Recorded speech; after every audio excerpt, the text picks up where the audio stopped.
want to be right. What would Socrates say to that? It tickles my fancy. Oh, okay. Okay. Goosies. I don't have hair. Oof. You got Marcos. That's not. No, that's not. Wait. Yeah, That's true. You do got me. Get over here, Marcus. Let me look at you. They don't want it.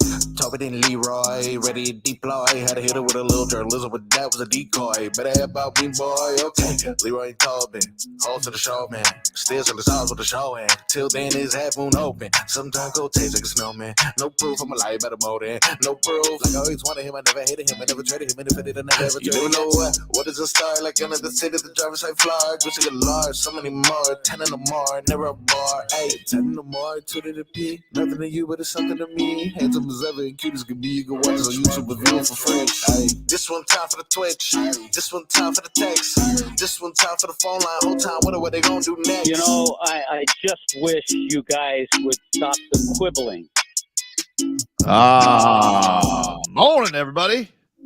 Tobin and Leroy here with you. 560 WQAM. Taking you up until 2 here on the program. Streaming live on the Odyssey app.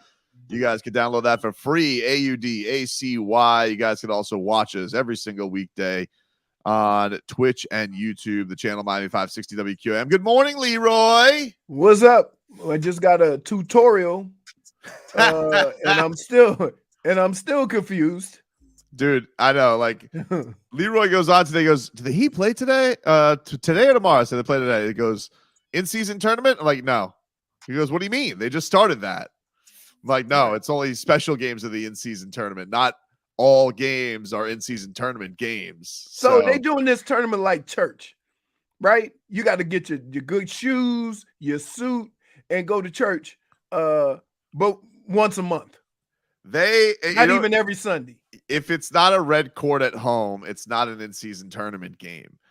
So they're only next in-season tournament game at home is at the end of the month against Milwaukee. They have one next week against the Hornets. Wait. I thought they played their 2 tournament games at home. No, they have 2 home, 2 on the road. So they only played 1 tournament game at home? Yes, the next game. Oh, that wasn't a tournament game that I was watching? Lakers game? No, that wasn't a tournament game. Damn! Nope. What the hell, NBA? Nope, that wasn't a tournament. Lakers aren't in our bracket. After Monday, you know what I was saying? 2-0? 2-0 in group play. No, nope. 1-0. 1-0 with 1 win. But they're both regular season wins. They are both regular season wins. They are 3-4. I promise you this. I'm not the only one confused as hell. I know this. Oh, I'm sure. I actually, now that you think about it, the fact that they have a special court for 2 games is a little ridiculous. Right. It's a little ridiculous. It's a little bit overkill because the Heat have this special red court for the in-season tournament. They use it twice, and that's it. So we can build a red court for 2 games, but we can't put a sign up in front of the stadium, in front of the arena for D-Wade? That's not the important one. That was the important He one. didn't do the courts. That's the NBA that put up the red and the red court to confuse you further. Yeah, it's not just the Heat aren't the only ones with special courts. Like the Pacers have a wild one. It's like I saw that. The Pacers one is crazy. They're like a lot of people are like the courts are a little bit much because it looks like European basketball. That's what the courts look like. It's different. It's definitely a different look, but it does let you know that is your signal. If it's red court, that means it's an in-season tournament game. I don't know what the Hornets court looks like for next week.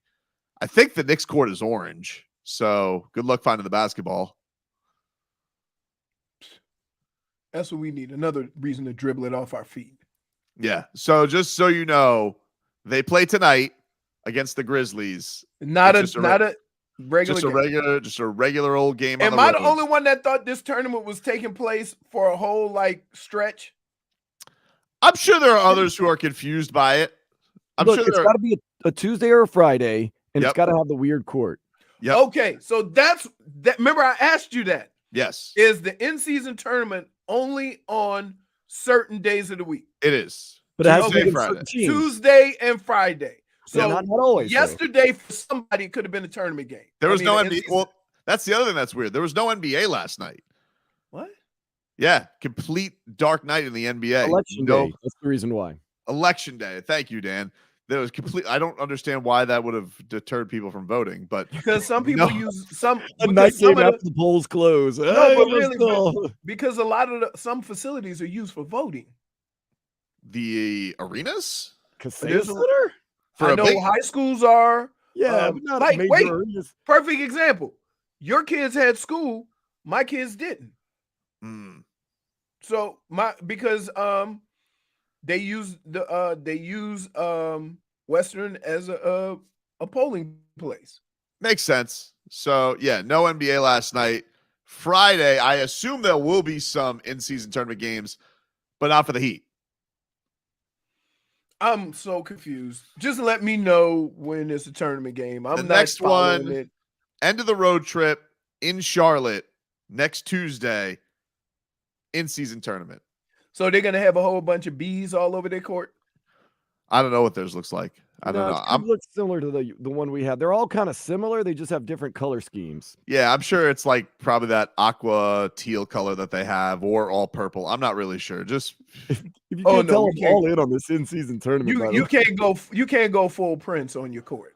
You can't do it. Hornets in-season tournament courts. Let's take a little looky-loo.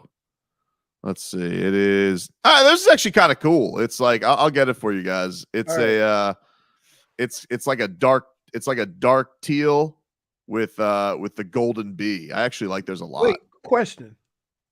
Is there such a thing as dark teal? Yeah, it's like a dark teal, and then there's like because theirs is like their normal colors are like aqua. Because my wife plays these color games with me, right? She goes, "Oh, it's red." I'm like, "That's not red." Well, it's a shade of red. I'm like, "Are you saying that just so you could be right? Because it's not red." Hold on. Get this for Leroy so you can check out the Hornets court. By the way, these headlines brought to you by the new Palmetto Ford Truck Super Center. Why buy your truck at a car store? Palmetto Ford. We know trucks. Let me tell you, boys. This is why we live in South Florida. What another beautiful morning. Gorgeous. Isn't it? Yes. Oh, my goodness. Not too hot. Little nip in the air. Light breeze. Beautiful. Passing clouds. Easy breezy. Awesome. Easy breezy. Whatever. This is I can't get the stupid court to load up. The point is, it looks good. I'll show it to you during the break. All right. Gotcha. The Heat are in action tonight. They are taking on the Memphis Grizzlies, who are off to an awful start. Worst record in the NBA. They are 1-6. 1-6 on the season. Why are you fist pumping? Because Memphis and Atlanta can't lose enough games, baby. New Orleans all the way. We're the real belle of the South. We got this. John Moran. Is Memphis considered the South? Oh, they think they're New Orleans. They're another wannabe New Orleans, just like Atlanta. Oh, yeah, with all the jazz. Is that the hip 2 blocks of Beale Street, which isn't even close to 18 blocks of Bourbon Street? But Memphis isn't like the hip place in Tennessee. Everybody's Nash Vegas now, right? Isn't that like trying to be the new New Orleans? Party? I don't know. I don't know. Tennessee's very since they all went that way as soon as when the draft was there. Yeah. Right. And then all of a sudden they just put a whole new twist on their stuff. Like, listen, Memphis, get you some barbecue. It's a must have. Got Elvis. Yeah, and Elvis. That's it. And like to be honest with you, besides a couple of chicken and waffle places in Atlanta, that place sucks for food. Atlanta? Yeah. Interesting. They got nothing. Well, I mean, all they have is people that moved from New Orleans that went over there and opened restaurants. Stop. Yeah. But I mean, they have some places if you and the guys want to go out and have a few chicken wings and drinks, you know. Lemon Pepper Lou. Wings and legs, yeah. But that's different. We ain't talking about that. We talk about just going to get food. Like, you go to Tennessee, you can get you some good barbecue. Oh, yeah. Right? You can get you some good barbecue. I ain't gonna even lie about that. All right. But Atlanta, when you go to Atlanta, you like, well, I gotta go to like a city in Tennessee because the mountains in Tennessee, I thought the food was very meh. Drinking was good. Well, but wait a minute. Oh, is that where you stayed in the trailer? No, that was in Apopka, Florida. Terrible. Terrible. Wait, did the flare go up when she said it cost $300 for the whole week? She's not trusted anymore to pick vacations. She's not. My wife does that. She goes, I got a great deal. I'm like, that's not a deal. I don't want a deal on vacation. Right? No. I That's don't- just it. Like if you had to live in comfort and style and it cost you an extra $500, you're like, I'm good. All the amenities are right here on. I don't have to drive all over the place. This is awesome. Like when I go, sometimes when we would go to Disney, my wife wanted to get the Airbnb. I'm like, no, I want to stay right there. We can leave our hotel room, go play in the pool or whatever. Yep. Go get some food. We'll drive to go get food. But all the amenities are right there. You can walk to the park. I don't want to park. I don't want to do all that stuff. So it's worth the extra money for the convenience. Look, there's nothing wrong with finding a bargain, but there's almost too much of a bargain, And if it's too good to be true, it probably is. Because guess what? Money talks in this world, right? And ain't nobody giving up that good of a deal if they can get more. No chance. No way. So the Heat, 8 o'clock tip-off tonight from Memphis, 6:45 preheat with Solana. Get you going. Tonight, Panthers also in action, taking on the Washington Capitals. That's at 7:30. You can hear that on AM 790. How we feeling about the Heat? Are we still a little nervous about their in-game execution? Yes. Very nervous. Okay. Yes, very nervous at the end of these games. And is it the only team? This is the first time in a long time that the Heat could go up 15 plus, and I know I have to keep watching the game. Yeah, it ain't over. It ain't over. But I think people may have forgotten this from last year because of the run. That's exactly what last year was too. Correct. Like it's exactly what happened last year was you would have these games, they'd have 15-point leads and nothing was safe. It would always end up being a clutch game. It was ridiculous. Right. Last year. So my question is that, in the summer, we talked about having that bona fide closer, right? That guy who can get you a bucket in those moments. Who's that guy for the Heat right now? Because it seems like they all take turns and they all seem to struggle. I think that they want it to be Tyler, but I think like he, Bam, and Jimmy all had awful turnovers in that Lakers game. Like right. Bam traveled, Jimmy passed it to nobody in the court, and Tyler was throwing alley-oops that Wembanyama couldn't catch. Like I don't know what was going on. It looked like he was setting up somebody for the dunk contest and bouncing it off the shot clock. I don't know what any of them were doing, but they won. They held on. I want to get more into this because LeBron is like really lashing out about this loss. Still going with LeBron, but it's not my fault. It's not my fault. It's not my fault. Here's the thing, though. He spent yesterday on a Twitter tirade about this game. So like I don't know what the reason was. I don't know if he was like he was just watching the film back. It's game 7 of 82. That's what I'm saying. Cares. He cares very much. I don't care that he cares. So I do. what? I want to examine this. We'll take a break. Back after this.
All right, welcome back. Tobin and Leroy. Take you guys up until 2 o'clock. Want to let you guys know we're going to give you a chance to win a photo op and autograph here with Jaylen Waddle. We're giving you a chance to win that. All you got to do is text the word touchdown to 20357. Text the word touchdown to 20357, and you can win that photo op and autograph courtesy of Hollywood Collectibles. Text touchdown to 20357. If you don't win, you can still meet Jaylen Waddle at Hollywood Collectibles on Sterling Road in Dania Beach this Saturday, November 11th, for photo op and autographs. Tickets are on sale now at HollywoodCollectibles.com. Check that out. We scrapping Udonis Haslem. We are scrapping Udonis Haslem because it didn't go so well.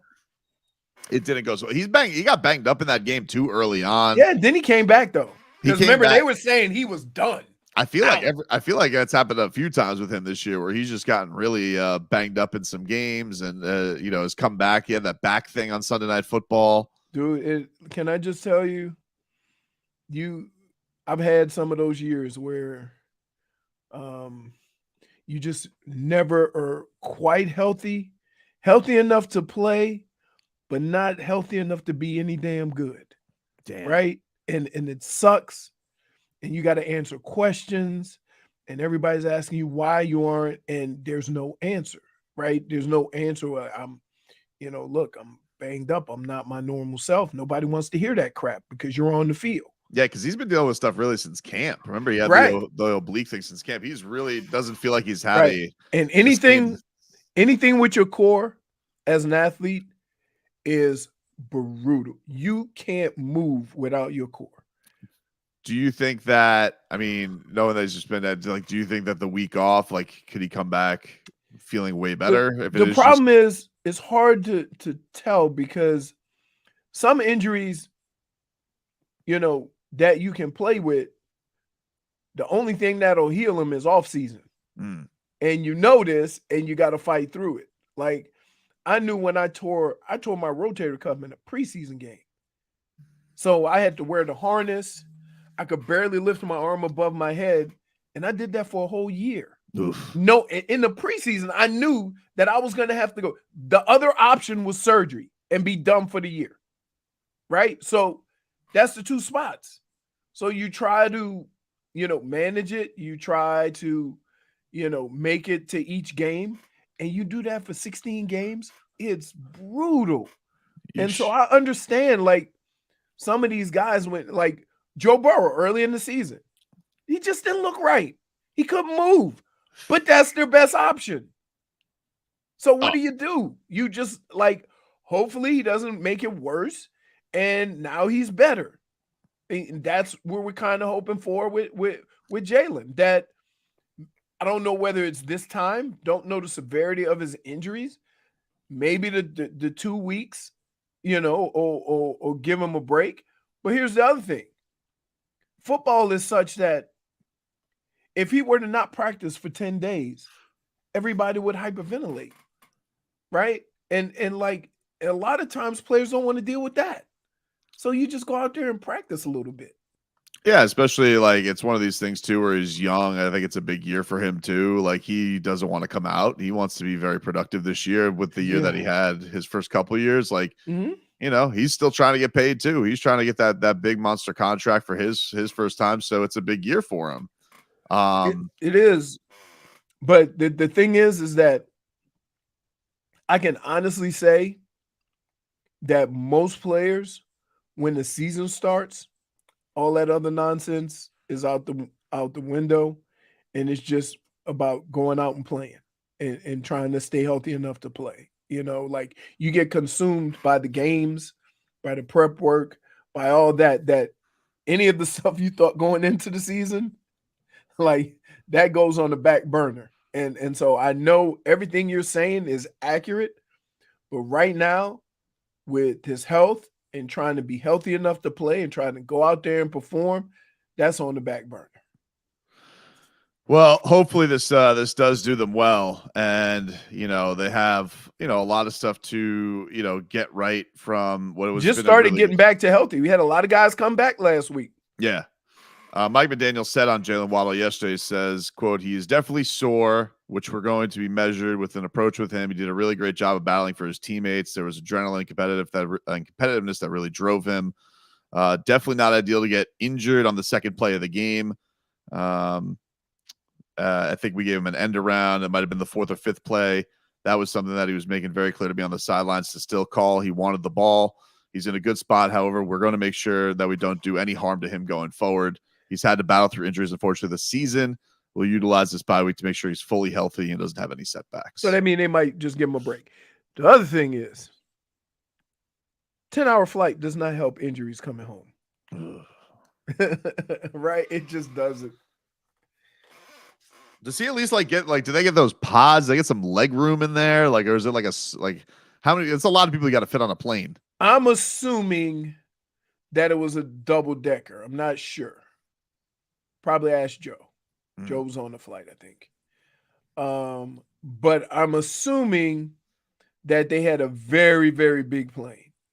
Now, usually only people that travel with the team are the people that normally travel, right? So you get a bigger plane so everybody gets a little more leg room, a little more space, right? Normally you go 2 to a row, right? So the middle seat is open in the back, except for the rookies. And then they're huddled up. They're huddled up. They're all scrunched. They're 3. And keep in mind, an NFL player is not tiny. No. So when you look and see 2 offensive linemen and defensive linemen sit. You got any bad flyers that you remember? We were like in Vegas where we're exciting. No. We had a line when I was in Michigan. We went to Hawaii my freshman year, right? So it was cool to be on travel squad. I got to go to Hawaii. And we had a linebacker who was terrified of flying. And on the way back, the plane hit an air pocket and dropped like 2,500 feet. So you had people on the airplane acting like it was a roller coaster and going, "Ah!" And so the linebacker, he was a big badass, right? The linebacker turned around and said, "If this plane going down, I'm making sure I kick y'all ass first." So that's it was like, that he just had no time for it. He was, I mean, dude, it was terrible. But I feel like that on planes. I just don't do the anxiety thing like this lady who had everybody on the plane nervous. Bro, that lady was that was crazy. It was a bad flight. I don't think I've ever been on a flight that was that tumultuous for that long.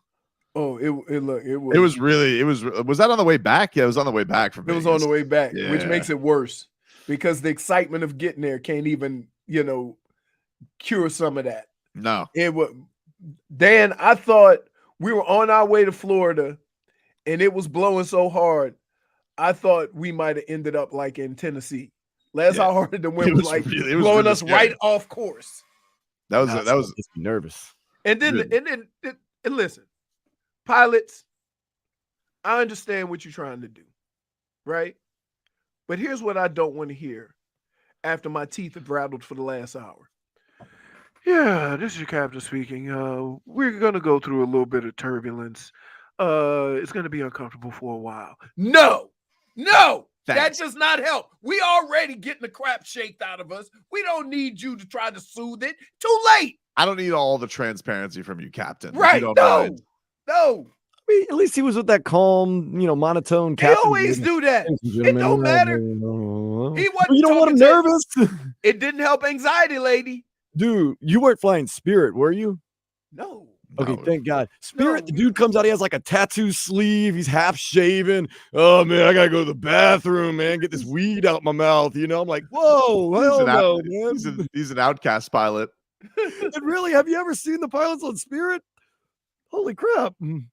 Janitors cleaner than that guy, man. It's basically like a bus driver in the sky. You know, pretty much. it's just like Never seen a captain go to the bathroom that much on a flight. Makes me wonder, you know. We'll take a quick break. Back with more after this.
All right, welcome back. Tobin and Leroy here with you, 560 WQAM. Take you up until 2 here on the program. How was another day with the Michigan scandal, Leroy? Are Ohio State fans busting you up? You're going on Cleveland today. Are you expecting ribbing? Yes. But here's what I hate about this, right? And I bring this up all the time. The last scandal we can think of that had major consequences was USC years ago. I'm not counting the Miami scandal, right? But with USC, the Heisman Trophy winner had to give back his Heisman, right? The school had a bowl ban or scholarships taken or what have you, right? And the coach got to go and make more money he's ever made before in coaching. Yep. There has to be a way to penalize people without penalizing the kids who had nothing to do with this, right? I don't know. And here's what you do. I'm going to tell you what you do, how you fix it. Say, you know what? We're not going to ban these young men from the bowl. We're going to let them go out and win a national championship if they can, right? You can't get any money from it. So all those millions and millions of dollars, right? That goes to your conference, but you don't get any of it. Yeah. Make it about the money, right? I'm having a hard time believing, right? So, for example, Harbaugh got in trouble for buying the kid a meal or something, right? Yep. And that he lied. We all lie. Stop. Let's not. Okay. I don't care about the lying part. So a kid can go to Michigan and somebody can give him $1 million in an NIL deal, but a coach can't buy him a cheeseburger? Like, make some sense of this for me. I don't know, but did you see the story with Connor Stallion where like he apparently had bought like this really fancy house out of the Navy or something like that, and he was sued by his homeowners association because on his porch were a lot of old vacuum cleaners, and apparently that's what he did as a side job. Yeah, his side job was refurbishing vacuum cleaners, and he got mad because I guess the person suing him, he said, was a Michigan State fan. Oh, God. Story just gets weirder and weirder. It's just ridiculous because in the end, you got grown-ass men that are doing stuff, and the only people that are going to actually pay for it are the kids. Yep. That's the part that I'm having a hard time dealing with. So what I would do is I wouldn't penalize the kids. If you're going to penalize somebody, penalize the school. Don't penalize the kids. They ain't got nothing to do with it. And guess what? It's not like you can just wait this out if you're in college, right? You got 4 years of eligibility. And so the coach can go and recoup his money. Everybody else can go recoup and work somewhere else. You can't get another year of eligibility. So the only people that actually pay or are penalized are the kids who had nothing to do with this.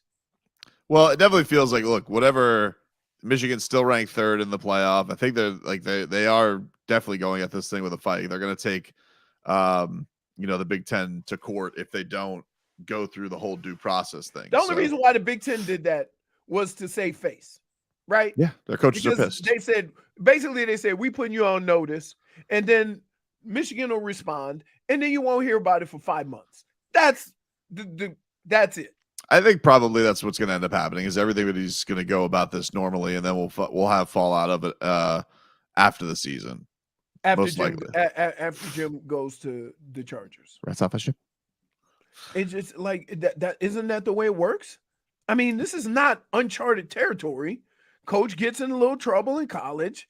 NFL gives him a call. He go and make more money, and all the kids have to suffer because now They Yeah, the can't- thing that's going to suck for Michigan though is a lot of these talented kids, they're not bound to Michigan anymore. They could go and leave. Man, I gotta tell you, it's a hell of an experience. No, I understand, but like if you're going to be, And you're gonna be hard pressed. You're gonna be hard pressed if you win the national championship, right? To leave. well, this is assuming. First of all, you're counting your chickens. You're assuming you win the national championship. if I'm not saying this a guarantee. I just saw the Please, no. I just I I watched Michigan against TCU last year. I I- ain't saying nothing's No. a guarantee. I just saw a twinkle in your eye thinking about it. You just had a twinkle in your eye. You just got very happy, and you're assuming things that haven't happened yet. I'm not assuming anything. You just assumed that you just won the championship. I just saw the look in your eye. Go and win a championship, and you're gonna have a hard time leaving. Listen, Michigan it's weird. I don't know what this stat is. Ball control or game control. ESPN has a stat. Game control or whatever it's called. I mean, I don't know. If I brought that up, you would punch me in the face. I would. I don't know what it means. I just said I don't know what it means. I don't know why it's there. And what is that? And so what is their stat? Like, do you have the number? They do strength of schedule, which is the FPI, strength of schedule, and then ball game control or game something. Okay. Whatever. Michigan is like high on all of them. Like, I don't know. I think Ohio State has the best strength of schedule because they beat Notre Dame and Penn State. And Notre Dame is garbage. So I don't know why we keep giving people credit for beating Notre Dame. Get over it. Penn State's good. And we'll see this week because I got to tell you, if Michigan stomps Penn State, Juice, we still got our bet, brother. Don't worry about it. But if Michigan stomps Penn State and has a more decisive win than Ohio State had, then what? I don't know. See, I personally think Georgia should be one. Where's the game at? Penn State, is Penn it? State. It's at Penn State. It's at Penn State. Where did Ohio State beat them? They beat them at Ohio home. State beat them at home. Yours should matter more. That is true. That's the one Marvin Harrison Jr. called. Me personally, I don't care about strength of schedule, FPI, ball control, any of that. You win the last two national championships and you're undefeated, you're number one. So I agree with that. Everybody else could kick rocks. You come get us. So I don't care how Georgia has looked. I don't care what their strength of schedule is. They ain't lost a game in 2 damn years. I'm not putting anybody above them. You're doing the boxing thing, like you got to beat the champ. What? Really? They're undefeated for the last 2.5 years. Just asking. That's all. That's your stance on that. It is. So, and that's with a team. Wait, and let's keep in mind, Michigan was second, and now they're third. I'm saying that even with my school up there. No, you go undefeated for 2.5 years. I'm not moving you off that. I'm not moving you off that title till somebody beats you. Speaking of Ohio State, one of their fans, LeBron James. You could not wait to loop this all around you. What do you? What? Go ahead. I'm just curious about this because I want to know why he was so bothered by this Heat loss. It's strange to me. Like yesterday, the NBA came out. They gave the last 2-minute report because the Lakers sent in a bunch of like the Dolphins did. The Lakers sent in a bunch of calls from the Heat game, and they said, "Hey, take a look at this. You guys missed this stuff." The NBA comes out with their last 2-minute report and said, "No, we didn't."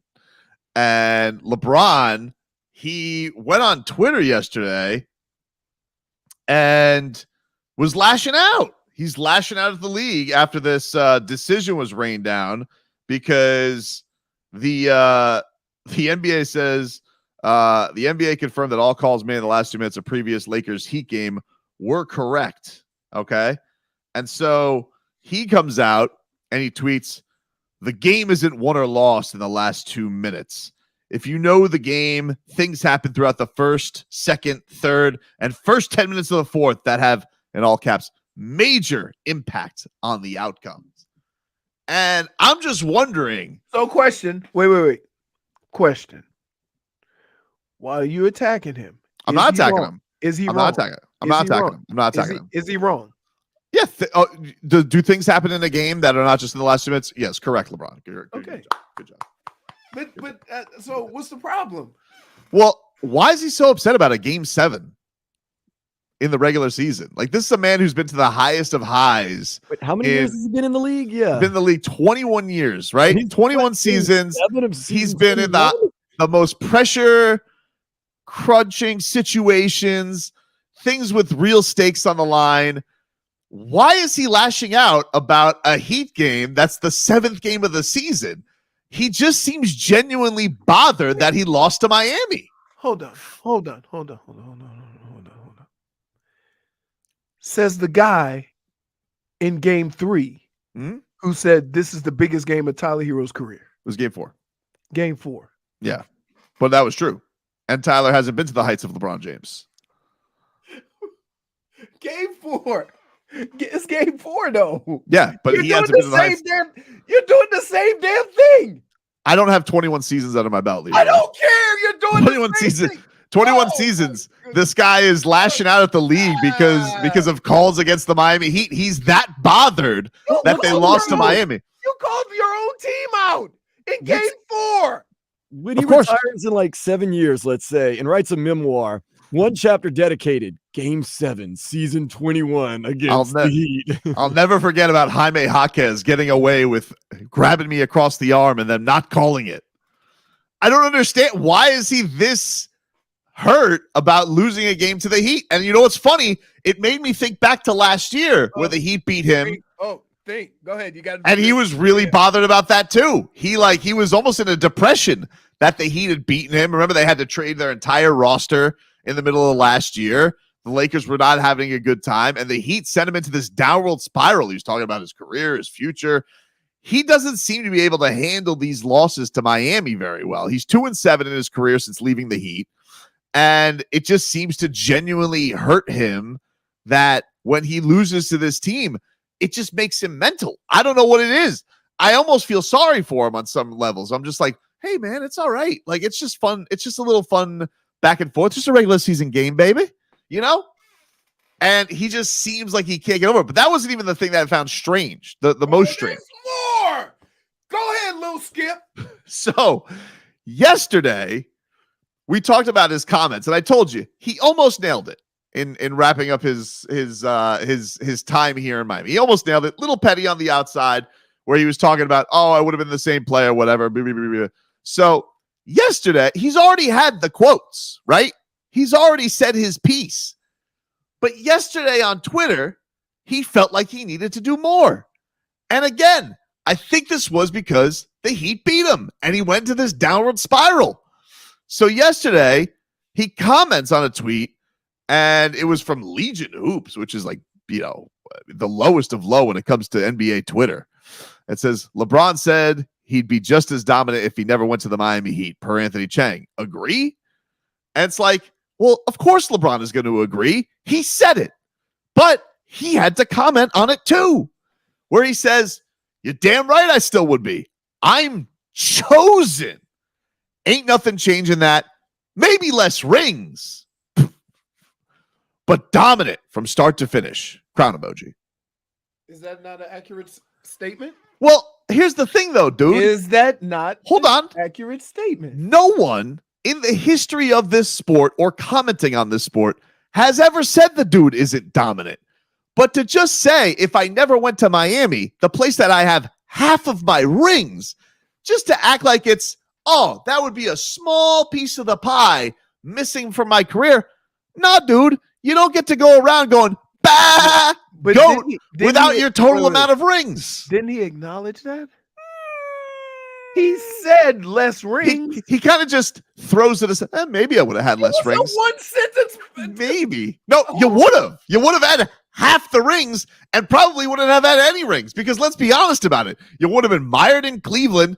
Maybe you would have thrown a Dirk up there and you would have gotten one. I don't know. But then, like, what are you? You're one ring LeBron? Is that chosen? Because if you're chosen, you're supposed to win more than just one. I just found it odd. It's just a strange argument from him. Who in the history of basketball has ever said LeBron James isn't a dominant player? He was dominant when he came to Heat. He's dominant now. He's terrifying Tyler Hero down the lane. It's just a weird thing to put on Twitter. And again, I just wonder why. You don't have any wonders, Leroy, of why? Leroy, Why are you doing this? That's my why. Why is he doing it? What's his deal? There's some wild inaccuracies in all that rant, too, by the way. Right. What's inaccurate? One ring LeBron. He won one with the Lakers. I'm not going to say against who. Yeah, he won one with the Lakers, Dan Day, after he went to Cleveland and got to sell his shoes, which, by the way, he wouldn't have ever gone back to Cleveland because apparently he would have stayed in Cleveland his entire career. I don't know if you've looked at the players that he had in Cleveland his first stint, Dan Day. If we're going to play Hot Tub Time Machine, his best player was Mo Williams his entire career. He kept getting bounced in the second round. He made one finals, got swept. Adorable story. We all heard about it. Meanwhile, Dwayne Wade already had a championship under his belt. Let's not forget history. Like, that's the thing that's funny about it. No one ever said he wouldn't be dominant. He already had multiple MVPs. But I find strange that he just puts aside like, oh, yeah, I would have had these couple. Dude, you've won more championships with Miami than any other place you won championships. It's a weird thing to just cast aside. Strange. I'm not upset about it. I genuinely. What? I'm not upset about What? it. I just genuinely wonder what is his deal. You're not going to go. What is his deal? No. Dan, I got this. There ain't no way in hell we're going to let you go on a 10, 15-minute rant and then say, I'm not upset. I'm not upset about it. Then why you keep bringing it up? Why is he bringing it up? It's Wednesday. You brought it up every day. You've had the no. Here's the thing that's weird about though. You had a quote. You said your piece, right? You said your piece. Now you're doubling down on your quote. You already said it. Now you're saying it on Twitter? You're doing the same thing. Because he keeps reacting to it. I'm going to keep reacting to it. Your actions are your actions. Stop trying to say, oh, well, he did it too. No. You're responsible for you. Why does he find the need to keep bringing this up? Why do you find it necessary to keep bringing it up? Because I thought we were fine. Like he seemed like he was trying to be nice on the way out. Now he's trying to seem like it almost implies like I didn't need Miami, which is ridiculous. That he never said that. It kind of implies that though. No, you it implies that so you can make your rant. It implies that, dude. You can have your rant. Okay, all right. Any place I would have been, I would have won 4 rings. Sure. No, he didn't say that. He didn't say. He said I'd have left rings. Maybe he has no rings. And then what is he? You're right. He did teach him how to win championships. Didn't he beat Charles Barkley, except the greatest scorer this league has ever seen? Yeah. But, like ringless. He could say, I enjoyed my time at the Heat, but I still have to feel as though I would have been a dominant player. He could have given a little kudos at the same time saying it wouldn't have totally changed my career. Well, that's why I'm saying. He said that. You're right. He said that on Tuesday or Monday. Tuesday. Yeah, he said that on Monday. You're right. He said that, Dan. Those exact words. He did. And then you know what? Attacked that. No, I didn't. I said he almost nailed it. When he said it was the greatest franchise he was ever a part of. And it was I know. That's why, Dan, 2 days ago I said he almost nailed it. That's why I find it strange that he had to come back and comment on his own quotes. He needed clarification and made it worse. So the next time you have a hot take, right? That's what I'm going to respond. You know what, Tobes? You almost nailed it. Maybe. You can't, but I'm just like, he almost nailed it, and then he came back and made it worse. And I'm just like, man, the Heat beating him really did a number on him this week. It really did. Strange. Just game 7, dude. Relax. 21 years in the game. I can't allow you to say that. What? Because you just told Tyler Hero in game 4 it was the biggest game of his life. Tyler Hero doesn't have the credentials of LeBron. It doesn't matter. It was a big game. Oh, my goodness. Oh, my goodness. Back after this. You're the worst.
Time for our Tua.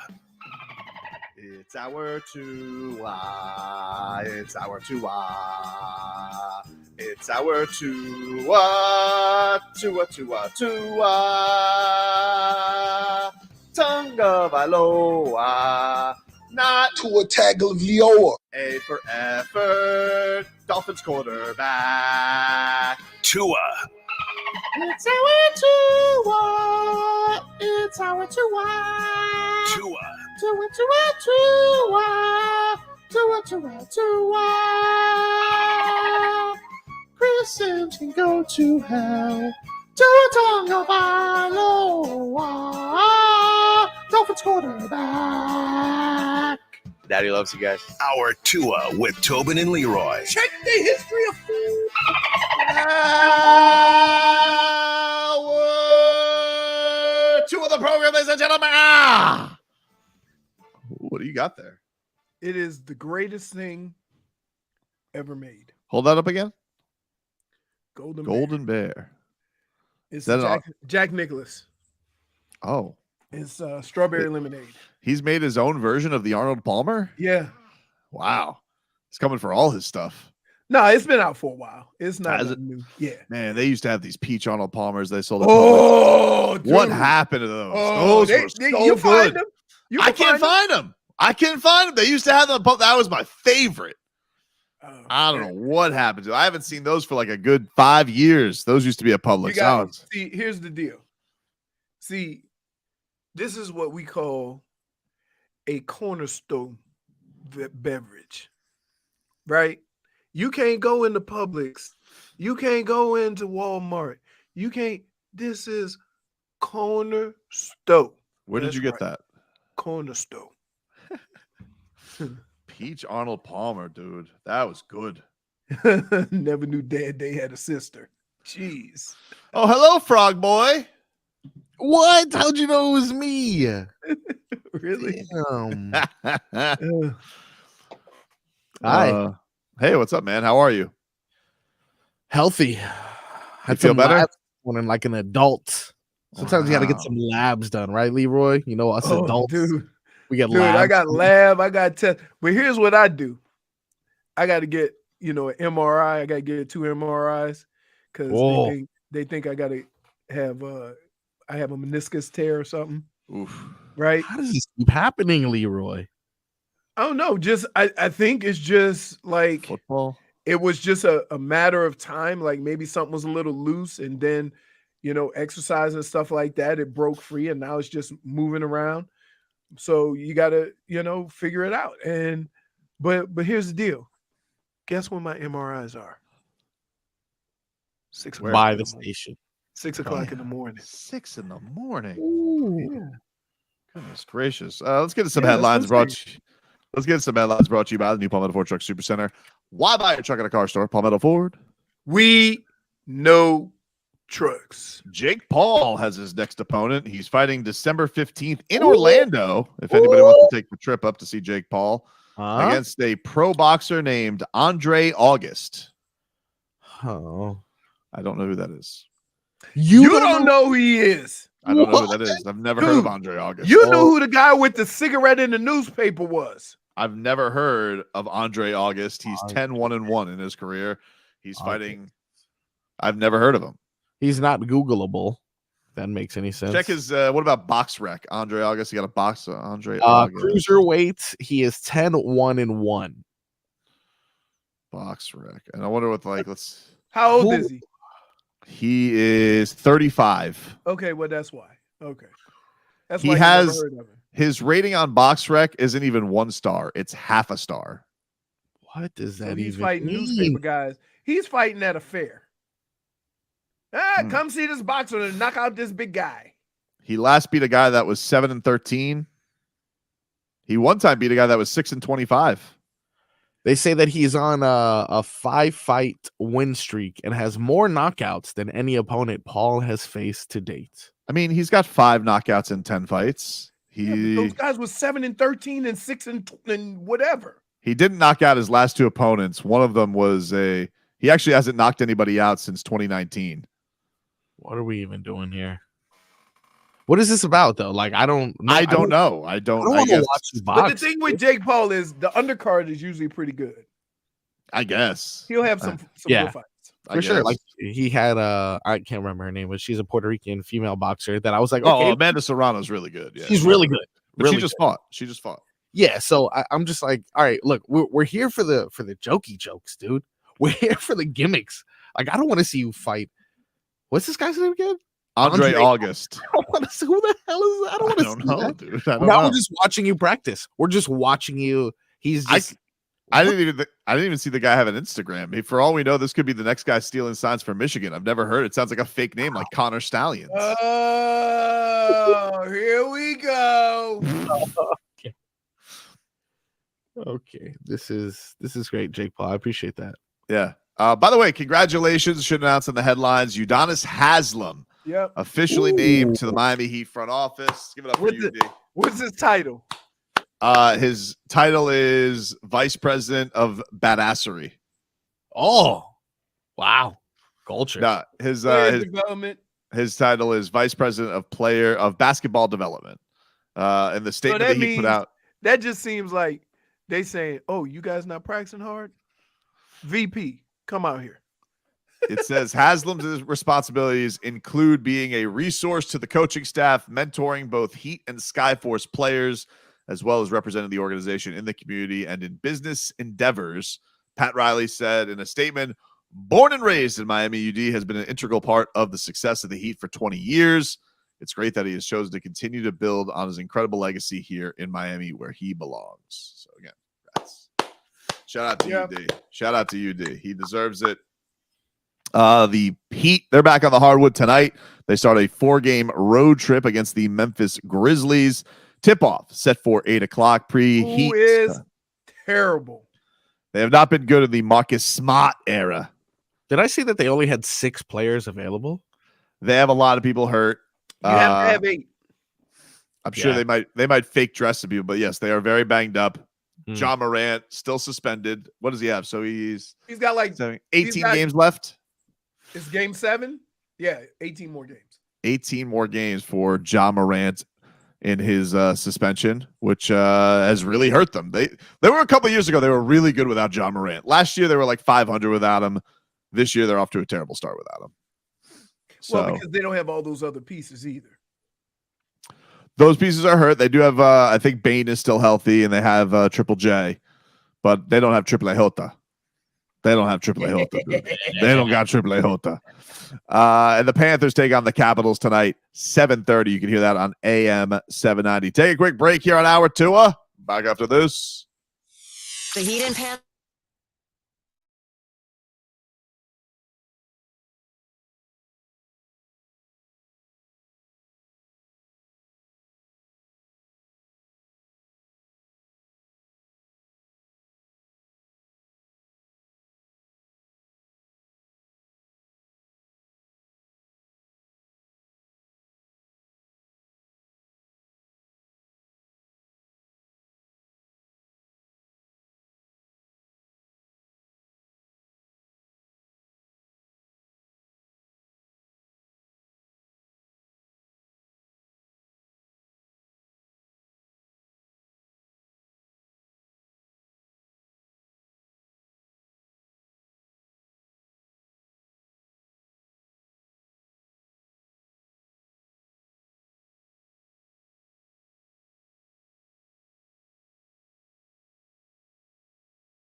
All right, welcome back. Tobin and Leroy here with you. 560 WQAM. Take you up until 2 here on the program.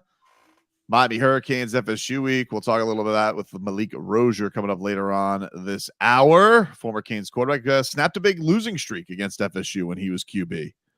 Yeah, so he knows the. Was that the game where he had the drive at the end of the game? Yeah, it was that crazy catch by the tight end. Yeah. Is he available this weekend by any chance? We'll ask him. We'll ask him if he's available this week. Canes, FSU. Canes are a FSU yesterday put in the college football play. Big spoiler opportunity. A little spoiler, like a little rivalry spoiler. Leroy, can you throw? Oh yeah. You know what? It never really happened when I was at Michigan because we beat the hell out of Ohio State. But there was a rule. If not us, it sure as hell can't be them. Right? Yes. Yes. So yes, you got a little extra juice. The season may not have played out the way you want, but you got a chance to just ruin everything. Go out and do it. Crazy, man. The problem is that there's one stat that really bothers me. You can get hyped up to play better defense. You can get hyped up to run the ball a little bit better. You can get hyped up to do a lot of things. But the turnovers are too much. Oh, it's been brutal. It's been brutal. They haven't turned the ball over at all. And you've turned the ball over a lot. Yeah. And I don't know how that's going to end. Right? Like I don't know how to fix it. I don't either, and I don't know what the right choice is here to do with Tyler and the whole QB situation. It's tough because, man, it feels like you're throwing if you do start Emory, it feels like you're throwing like you're throwing like a lamb into the you wanted bullpen. to bench TVD. I think that's probably what I want to do more. Yes, but I don't. I acknowledge it's a tough place to be. While understanding, here's what I want to say, and here's what I want you to respond to.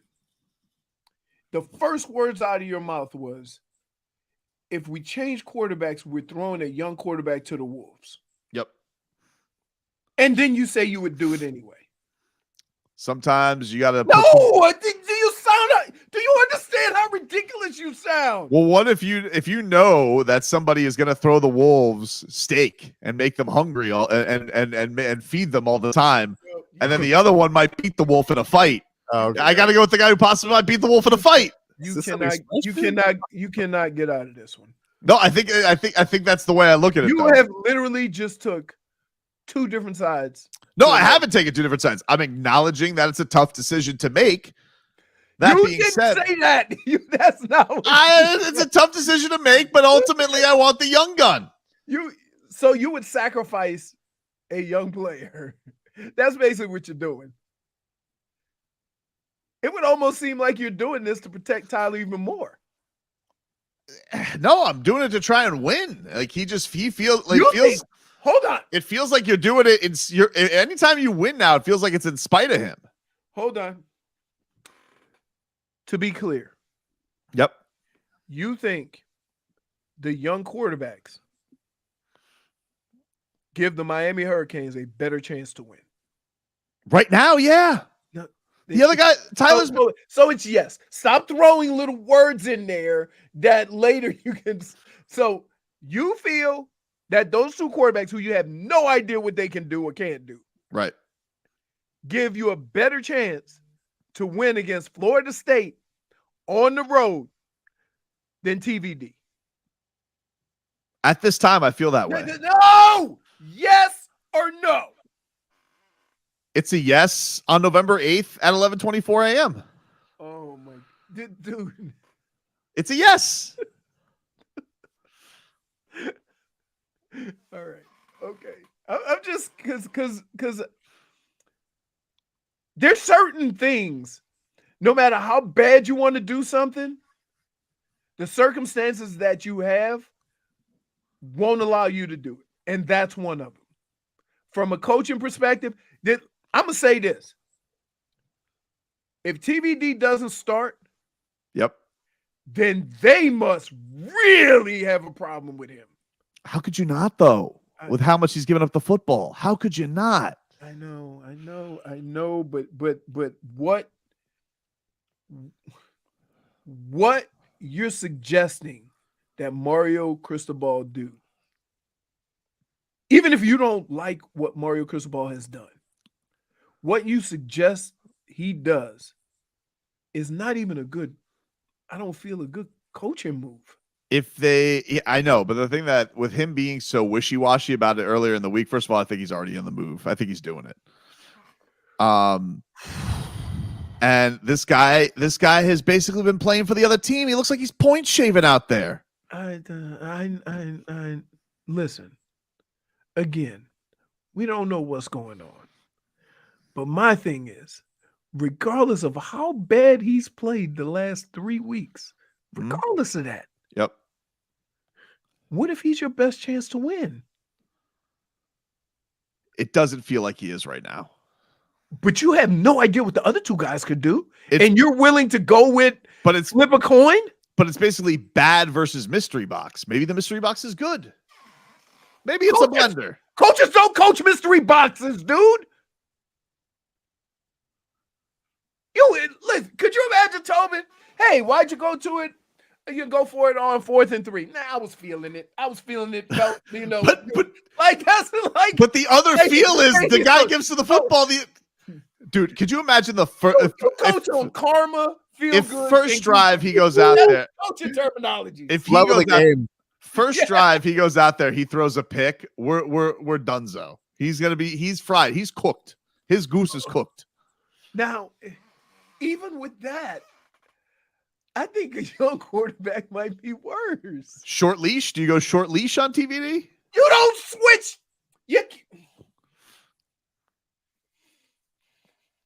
Do you understand that less than 3 months ago, this dude was a Heisman Trophy candidate? Well, times change. No. Do you understand that? I know. And now you are willing to turn your back on that and go with somebody who's not played 3 minutes of football? First of all, I'm not turning my back on anything. He's turning the football over a lot. A lot. Maybe he's injured too. And we don't know. Here's the deal. You can only build with the tools you have. Okay, but what if your power saw doesn't cut wood? Dude, I've had enough of this. Was something about a wolf last time. Dude, this is a regular ass conversation. It's not even about something important. Like just -1. Like too much. We'll take a break. Leroy's going to go do his Cleveland hit. We'll take a break. Malik Rosier, he'll talk some Canes with us coming up next. WQAM broadcasting.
Rosier's left side.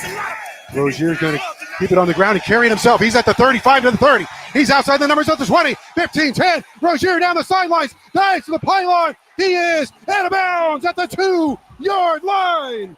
36 yards on the read option. A dazzling 36 yards for Malik Rosier. First down for the University of Miami. Rosier has 4 receivers, 2 to his right, 2 to his left. 12:35 to go. Second quarter, the ball at the 38. He's going to go to the air. Flicks his fingers and lets it go for Thomas in the end zone. He's got it for a touchdown.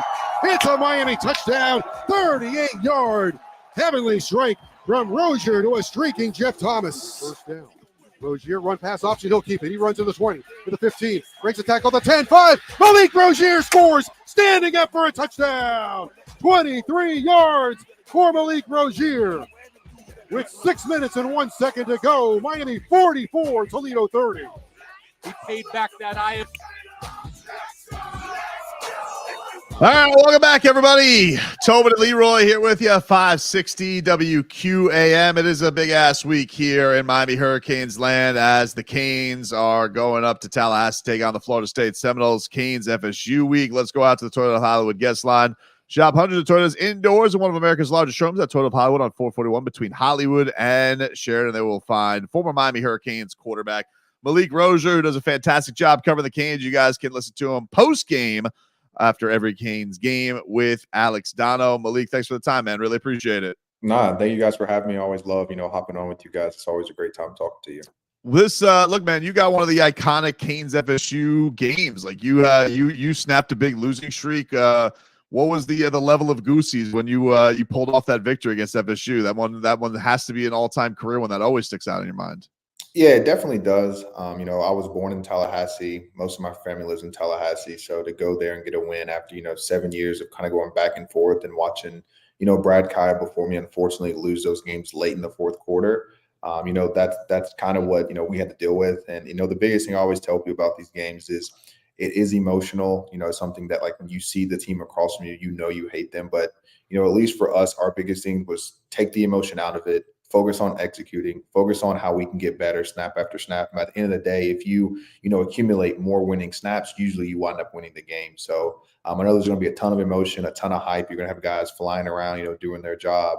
But I think that's going to be the biggest thing is after, that first hit, you got to take the emotion out of it. You got to basically play pure football. So I'm excited. I think, there's a lot of areas where we are really good at. But obviously, a lot of it's going to come down to our quarterback play as, in this type of offense that Dawson has, the QB play is very important. What have you thought, Malik, of just since they started ACC play? There's been such a roller coaster between the whole kneeling thing. It's been the tough ride against UNC. Then they pull off the overtime win. There's been so many closely contested games. So I guess in the meat of this season, after once they entered conference play, what have been your impressions so far of the team going into this week? Yeah, I would say if and I know obviously the quarterback has had a lot of spotlight, but really if you take the quarterback out, I think across the board you're seeing improvement everywhere from the D linemen to the linebackers, secondary receivers. Obviously, we have one of the best offensive line play. You're seeing a lot of freshmen, Ruben Bain, Mark Fletcher. You're seeing a lot of young guys playing. So I would say for the most part, we're taking huge strides. I know obviously some of the losses that we have, I think are annoying because we shouldn't have lost those games. I think there's a difference in, losing a game because the team just played better than you and then losing a game because you just constantly hurt yourself throughout 4 quarters. And I think that's what a lot of the feeling is. And to me, I think that's the most disappointing part is that, you see the work that a lot of these guys are putting in the off season that is finally, coming to fruition. I mean, I remember last year we struggled heavily with open field tackling. Now I feel like there's a guy catches ball in the open field. He's not going to break it for, 30, 40 yards. Obviously we've had a couple big games, but for the most part, we've done a lot better job. So I still say they're improving. I know that a lot of people, want to find something bad about it, but, I would basically say outside of the quarterback play over the last, couple of weeks, the team technically has improved substantially from last year. Yeah, it was interesting hearing Coach Cristobal this week because it sounded kind of non-committal on what he wants to do at QB. And we were just talking about this before you came on, Malik. I don't know what the right answer is because TBD is your guy. He has been, highly touted, but he's obviously going through some struggles right now. And I don't know how great a position it is to start a young QB in a rivalry game on the road, how tough that is. I imagine that's got to be unbelievably nerve-wracking. So what do you think the right decision is between this quarterback position? Because it does feel right now, just, I don't know if he's banged up. I don't know if it's a mental thing. I don't know, but it does feel like it's holding them back a little bit right now. So, yeah. So, I mean, I've been saying this for a while. So if he is banged up, you got to hold him out. I think he's someone that when injuries occur, he just doesn't play at his best. And I don't know many people that do play at their best when they're injured. So if that is one, you got to kind of protect him and kind of what you're doing.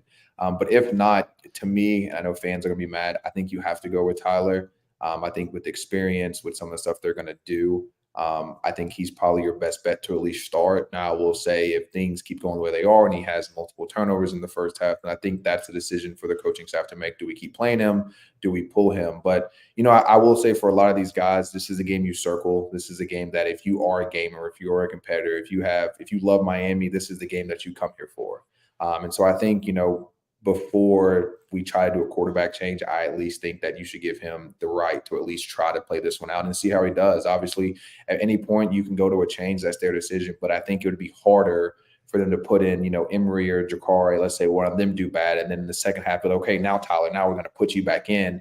I don't think mentally he'll even be in the game by that point. So, obviously they can do whatever decision they want. That's why they get paid the big bucks. But for me, I would at least start Tyler and say, hey, this is our standard. We got to score at least 14 to 20 points in the first half. If you can't do that, then I'll find someone that can. But I obviously think Tyler's very capable. I don't think the physical ability has ever been his problem. I mean, he's big, he's strong, he is smart. He can make every throw. I mean, he can make throws that, I wasn't able to make even in college. So that part, at least of his game, is fine. To me, it's more about calming down, understanding where all your reads are. And I think a combination of, just Dawson also kind of finding what Tyler is best at. So they got to figure it out, but I would at least start Tyler. And then if things go south, then, maybe do a quarterback change some way, but that's obviously for the coaching staff to decide. What do you think it is, Malik, with him? Do you, like, if you had to guess, if you had to put a percentage on physical, mental, like, do you feel like it's a little bit of both? Do you feel like he is banged up? I know there were reports he was dealing with something earlier on in the year and having things wrapped up, but a lot of people are wondering too, like, is the physical affecting the mental? What do you think is the thing missing with him right now? Yeah, well, I will say that the physical definitely affects the mental, for sure. Like I know guys that come back from surgery or things like that. You see them not cut or plant right, and when someone, maybe tweaks a leg or something, they don't. Especially for us, like I was saying that, the knee that was braced up and wrapped up was his right knee. Where your back leg is where you generate most of your power from. So as you guys have seen, a lot of his throws have been under. And so it's like things like that he got to understand, okay, because I'm losing power in my right leg, when I go on game day and throw, I need to overcompensate. I need to make sure that I'm missing him in front by 4 or 5 yards. So when I don't have the normal power, maybe instead of being 100%, you're at 90 because your leg's messed up, we've already compensated. And so I think that some of that can be it. But I also think some of it is mental, at least when we've talked, a lot of it's been like, I need to go out there, have fun. I think that's half of it. I think he's putting so much pressure on himself to be perfect, to be, 19 for 19 with 300 or 400 yards. I think he needs to go out there and just have fun. I think that's half of it. I've definitely been in spots to where like I was so just obsessed with the game and I wanted to be this perfectionist that didn't just relax, have fun, and kind of just go ball. I mean, when you think about him in 2021, he seemed not stressed. He seemed like he was going out there and having fun. He was kind of just playing football, and that's kind of what he has to get back to win. And so I think that's a big part of it, is just understanding that this is a game. And obviously I know he loves it. But a lot of it is him just going out there and having fun and not trying to be this perfectionist every snap. Yeah, they always say like rivalry games, you can kind of throw out the records, and the Noles right now in the college football playoff ranking, and the Canes, the season has been filled with some frustrations because, yeah, you feel like you have lost some games you shouldn't have. Do you feel like they have the talent to hang in this game and can pull this one out, or are the Noles just a little bit too above their weight class right now? Yeah, I definitely think so. I know a lot of people have a lot of, eyes on Keon Coleman. And I obviously think he'll make some plays. Like to me, he's just too good of an athlete to not make plays. There's just certain players that, they're just too good. But to me, I think the biggest thing is going to be stopping the run. I think after they've watched UNC and how they were able to put up 40-plus points, a lot of that came from establishing the run game. Trey Benson is a really good back. He can actually catch it out the backfield. I showed a clip of him, catching basically a back shoulder wheel route with the guy man coverage right on his hip. And so I think that he's going to be an X factor for us that, a lot of people are overlooking just because he hasn't, been as big as Keon in some of the catches and the highlights. But I think as far as that part, I think we're fine as long as we can minimize, their attempts and drives. I think, not having consecutive 3-and-outs really help us. I think this is going to be a game where we're really going to have to control the clock with our run game, being smart, with how we get in third down. You can't be in third and long. You got to be in third and manageable, make them get into predictable coverages like one rat or one lurk, which is what they really like to run. I think sometimes when we get into 3rd and 7, 3rd and 8, that's when you see the, 3-down linemen drop 8 with these exotic coverages behind it because they're not necessarily worried about you running the ball at that point. So I think a lot of it's that. And I'll also say this, if TBD is the quarterback, I think one thing about him is that he likes to take deep ball shots. So I think, at least from my eyes, what I've seen in the last couple of weeks is that we've taken some shots, but it's been like 1 out of every 10 to 12 plays. There's one shot. A lot of it's been like check downs or, run plays or the RPO kind of game. To me, I think he's a guy that at least 1 every 4 to 5 snaps. There needs to be at least a go or a post somewhere tagged along. Because I'll be honest with you, if you're a guy that likes to compete, most of the time the best balls, the highlight balls or deep balls, goes, posts, comebacks, whatever. But if I know I don't have that, and then the one time that I get it, it's been taking me 10 or 15 plays to get to it, I might be a little more antsy to kind of fit a ball in or throw a whole shot or things of that nature. So I think, revving up how many deep shots, revving up more 4 verticals, revving up, more post cross, things like that, to give Tyler consistent chunk yardage. So where he doesn't feel like, hey, on this 1st and 10, if I don't throw this post, the next 2 plays is going to be a run and a run or a run and, a stick play, something like that. And that's kind of the way I feel like this offense is slowly ran. So I think for him, if you're going to have him out there, he is a deep ball thrower. That's what he likes. So I think, dialing some of the deeper routes up will actually help his confidence. Talking to Malik Rosier here, former Miami Hurricanes quarterback. Go check out his YouTube page. Does a fantastic job breaking all this stuff down. Now, you got a giveaway for some of the fans out there interested for this, Malik. You want to tell us our audience about this? Yeah, so I have a business partner named Mike Murphy, and he's actually working with, Bubba Bolden, who everyone knows, and even Tate Martell. But long story short, if you go to Kingmakers Tampa on Twitter, if you guys go ahead and quote on that, all you do is say yes or no. So basically the question is, should Mike Murphy and Bubba Bolden create a podcast by Thursday, which is tomorrow at 12? We're going to reveal the winners for Twitter. You can do the same thing on Instagram. All you got to do is comment on it. It's still Kingmakers Tampa. And then if you guys have LinkedIn, we're going to do it on LinkedIn as well. So we have 6 tickets that we're giving away through 3 different, social media platforms. And we even have another 2 that we're going to find a unique way, probably this afternoon, to give away another 2. So we have 8 in total. But those are 3 ways to at least get 2 tickets. I'm pretty sure there's section 15, row 74-ish. So there's some pretty good seats. We have our own box. So the seats that we got are from box level. So they should be some pretty good seats, and they'll be obviously surrounded by Miami fans. So it should be a good time.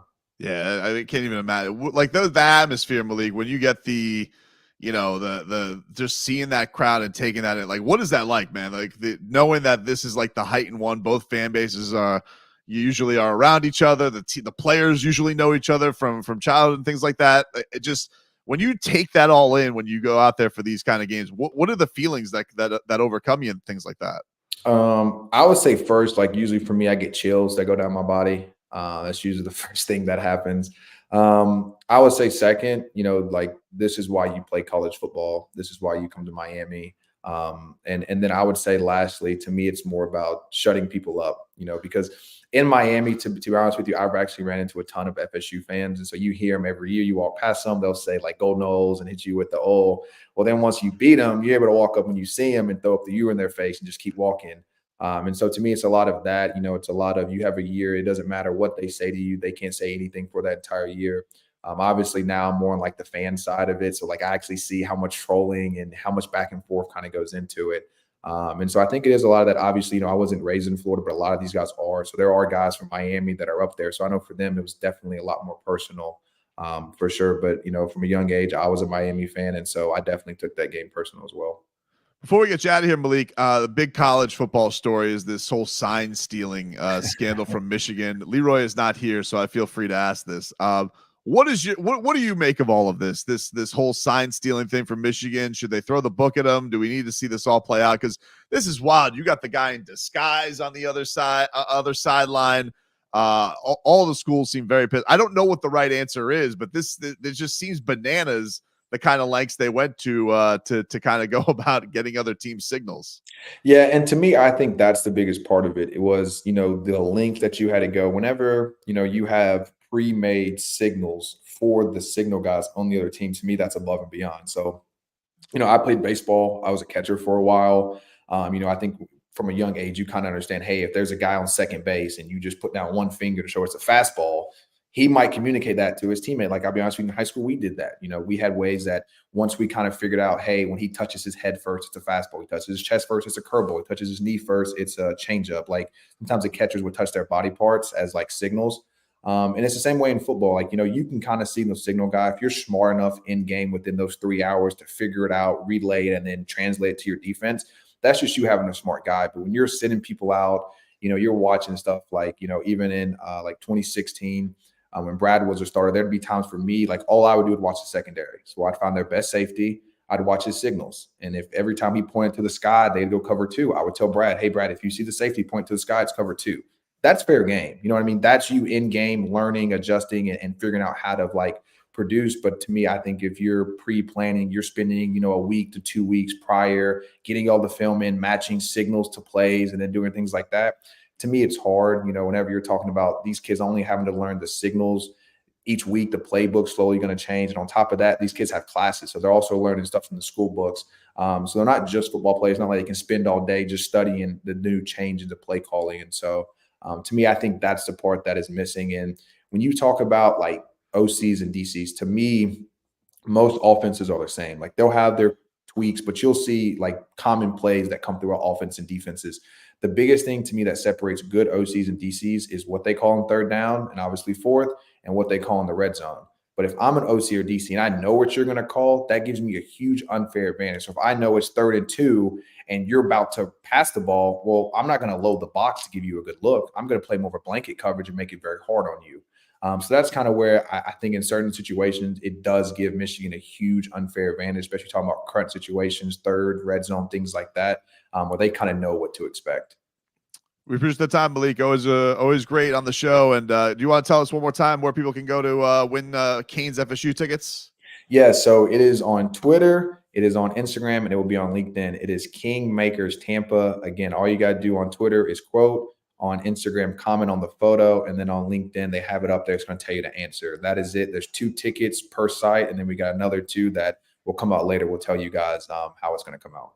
Appreciate the time, man. Thank you so much. All right, thank you, guys. There you go. Malik Rosier, former Canes QB, does a fantastic job. Go follow him at Malik Rosier 12 on Twitter. And you, of course, can catch him after every Canes game with Alex Dono on the post game. This week, Canes FSU. It's a big one. Right, Frog Boy? Yes, I have the feeling, because I have little faith, that we're going to win. Yeah. Keeping it low? Trap game. It could be. You got to throw the records out in a rivalry, dude. I have the feeling that for some reason, because this season has been very strange, I'm going to go into it thinking we're going to get whooped, and I'm going to turn on the game in the middle of the second quarter, and somehow we're going to be in it. If they are able to pull it off, it's the signature win that Cristobal is looking for. You ruin your rival's perfect season. You could, it'd be the thing that really could erase the gaffe that was the kneel down and the embarrassment with that. You could put a lot of that behind you if you're able to pull it out, but it's a big ask. It definitely is a big ask, especially with all the question marks surrounding TBD. We'll take a quick break. You guys can get at us 305-567-0560. Leroy will be back next segment. Miami 560 WQAM is our YouTube and Twitch page. You guys can listen to us on the Odyssey app, AUDACY. Right now, caller number 12 for Malik Rosier. Caller 12 to 305-567-0560. You win a 4-pack of tickets to Blizzard Beach, Disney's water park, Blizzard Beach. Caller 12 right now to 305-567-0560. We'll win a 4-pack to Disney's Blizzard Beach water park. And if you guys want more info on Blizzard Beach, go to Disney.com. But caller 12 right now to 305-567-0560. Caller 12 will get that 4-pack of tickets to Blizzard Beach. Back after this.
Welcome back, everybody. It is Tobin and Leroy here with you, 560 WQAM. Take you up until 2 here on the program.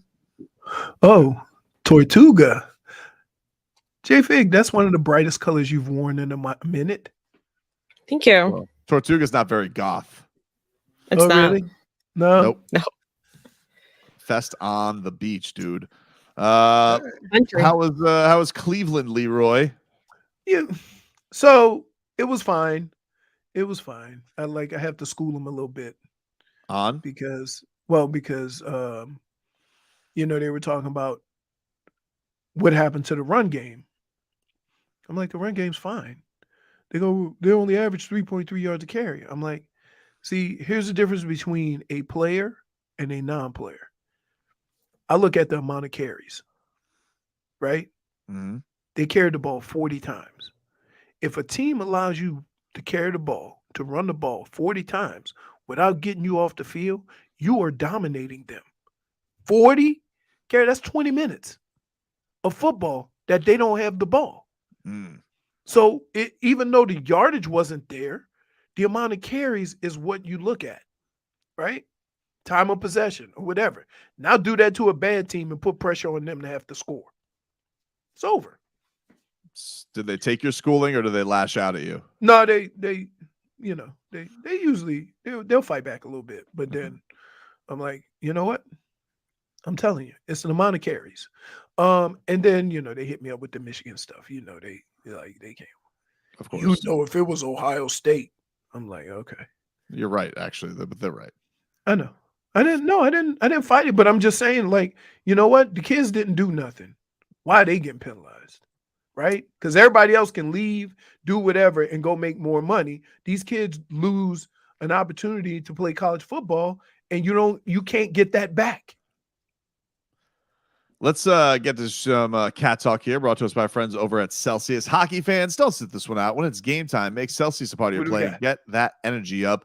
Game day is fueled by Celsius Essential Energy Drinks, the official energy drink of your Florida Panthers. Hey, nobody's cracking one open? Well, no, I don't have one with me. Don't have one right now. I'm Celsius-less. Would you like me to crack one open for yeah, for go get one. Go get one. Right. Meanwhile, the Cats are back on the ice tonight. They are taking on the Washington Capitals. That gets going at 7:30. You can listen to that game right here on actually you can't listen to it here. It'll be on AM 790 because tonight we have the Heat on 560 WQAM. So if you're looking for the Cats tonight, if you are rolling around and you want to listen to some cat action, get a little cat fever. Woo! Had some last time. 790. My daughter just asked, we gotta get to a Cats game. I haven't been to a Cats game yet this year, so we gotta take the crew out, go watch our first Cats cat action of the season because we have not been out there yet to watch them in action. But they come off a nice win, hold off Columbus after Columbus. They blew a 3-0 lead.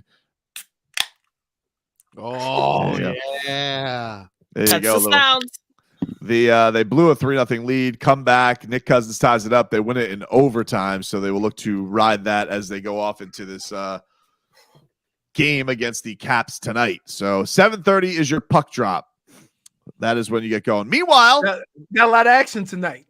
Yep, got a lot of action. Meanwhile, Miami Heat, they are back on the hardwood tonight, taking on the Memphis Grizzlies. Some news just coming across the wire. Regular game. It's a regular game. It is a regular game, but the Heat can get back to 500 with a win tonight, so can dig themselves out of that early hole, which would be nice. And Memphis has been off to a rough start this season, but some news from Ira Winderman, and this pisses me off. So here it goes. Ira Winderman says, upon video review, the NBA has removed one of Bam Adebayo's rebounds from his triple-double, so it is no longer a 2020 triple-double. It is now a 22-19-10 triple-double. Why would they do that? Hold on. Let me get this straight. They send out a 2-minute at the end of the game and don't do nothing. Yep. But they'll take stats and move them around. So who got the rebound?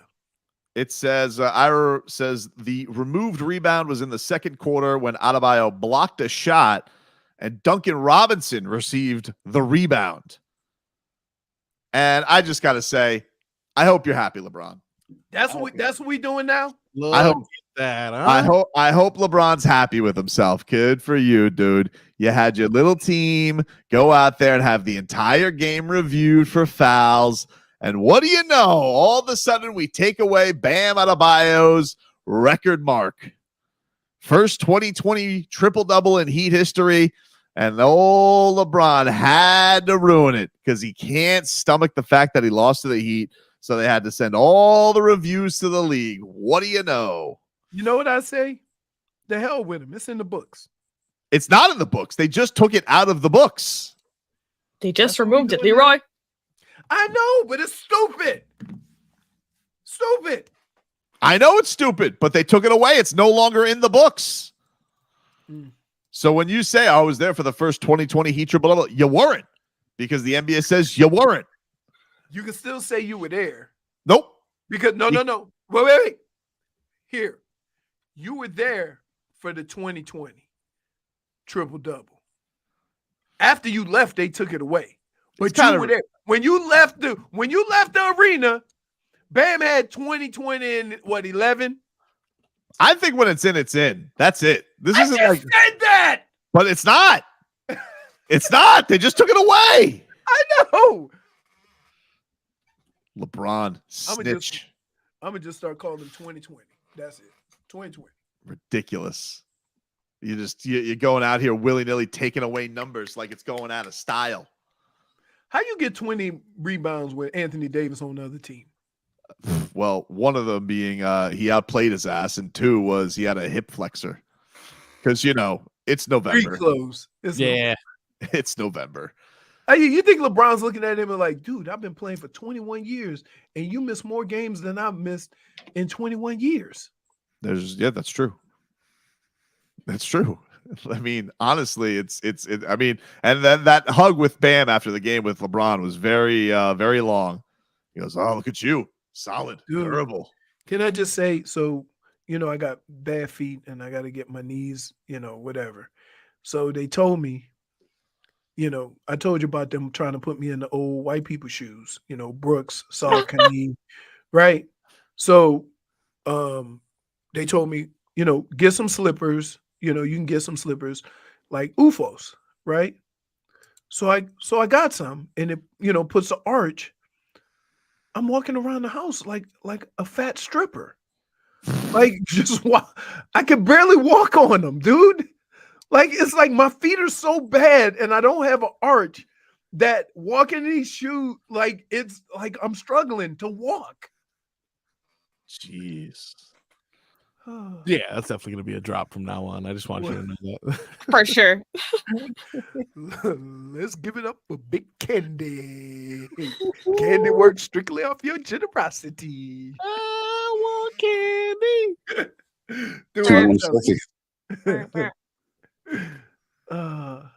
So what happened while I was gone? What did Malik say?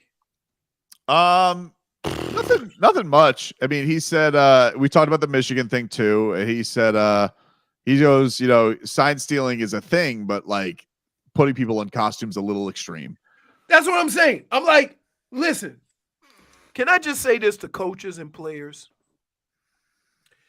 You don't have to be the best at everything, right? Like to say, you know what? A lot of people are stealing signs. Nobody doing it like this. Yeah, it's just too much. It's too much. It's too much. It's just like the Astros. It's like everybody steals signs. Do you need props? I tell you what, there is no sport that I want to do that I can get an advantage if I get tased on the nipple. Right. No. I mean, it's crazy. It's like, wait a minute. Because at some point as a player, right? I look at my coach and I'm like, you don't think I'm good enough that you have to go to these lengths? Right? No, I feel offended. Jose Altuve is like, guys, what if we go from trash cans to nipple clamps? And they're all like, what? No. Just throwing it out there. So now you got fastball. Oh man. Rest of the headlines brought to you by the new Palmetto Ford Truck Supercenter. Why buy a truck at a car store? Palmetto Ford. We know trucks. How about this? The Boston Globe's Ben Volin is reporting it's possible the Patriots will fire Bill Belichick in the middle of the season. No chance. I think no chance too. I thought this was crazy when I read this. You know what?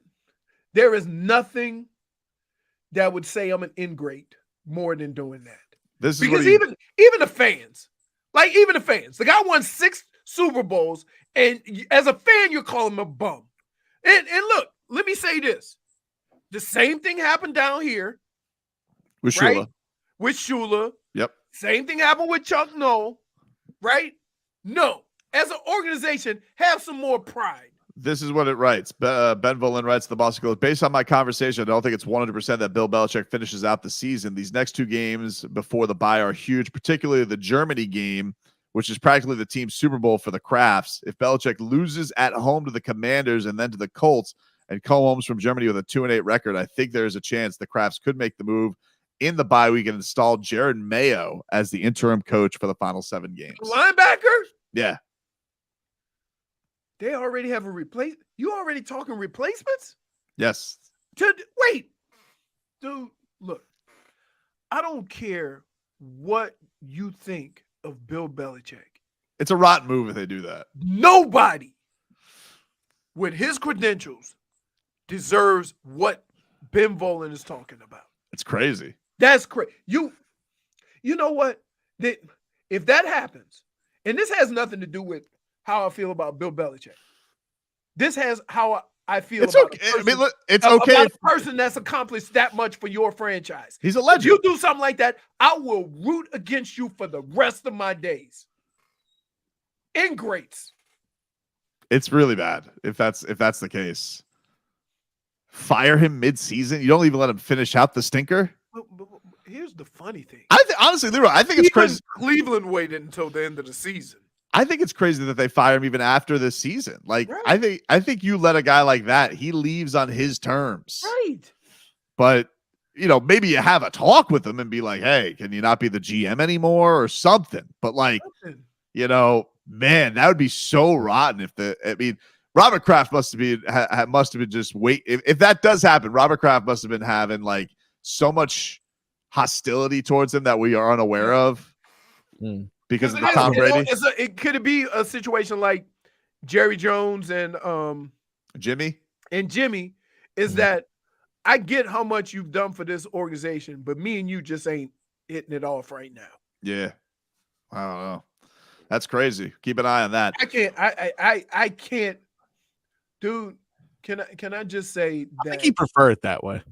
I would lose so much respect for just that fan base and that organization. Oh, that fan base has been rats off a ship since right. week 3.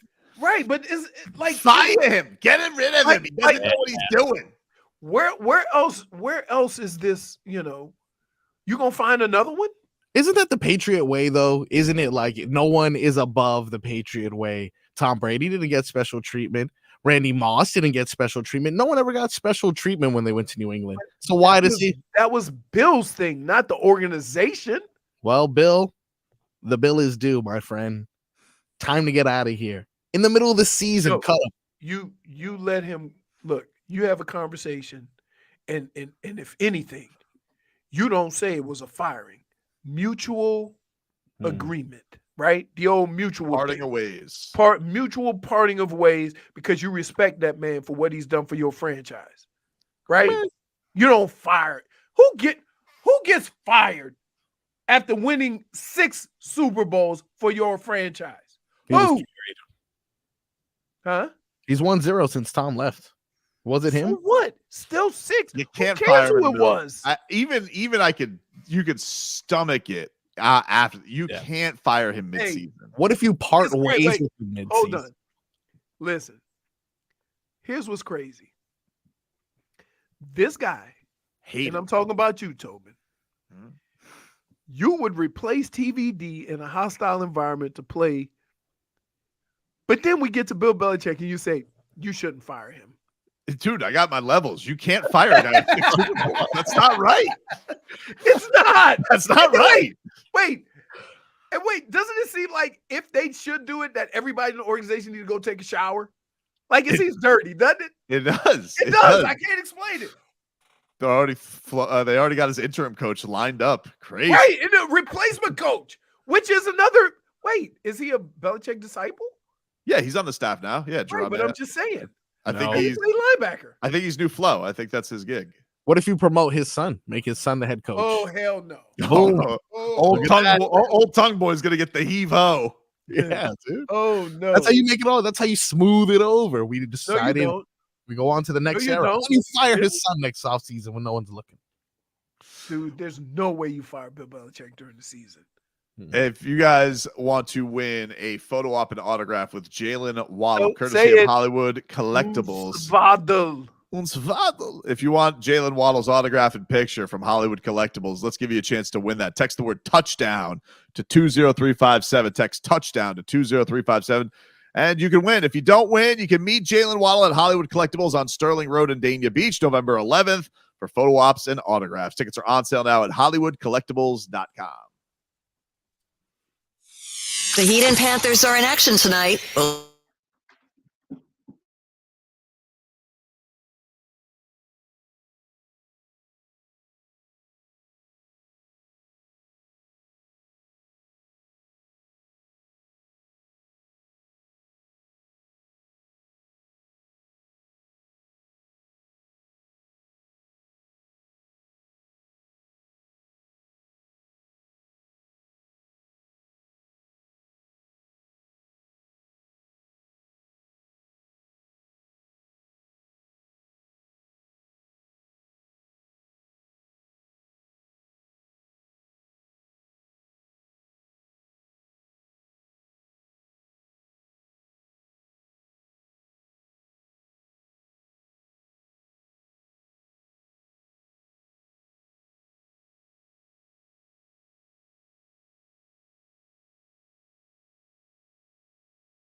Golf. 15 minutes of game day uncensored. Let's go! Sponsored by South Florida Lexus Dealers. Experienced amazing. All right.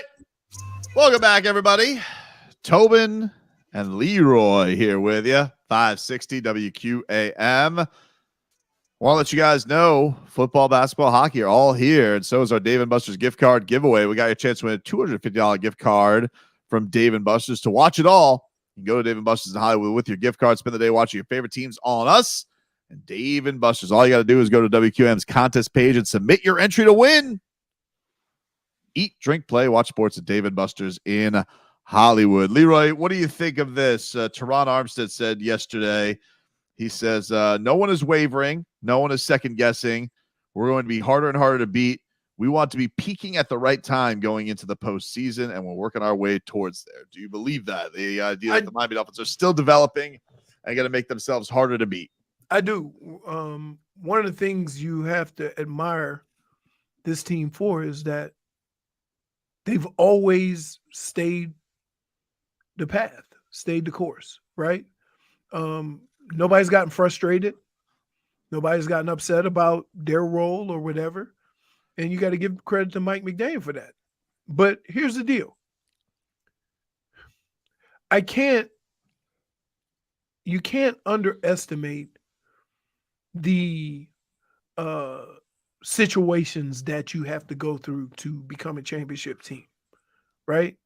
So they've never played in games like this, a lot of them in their whole careers.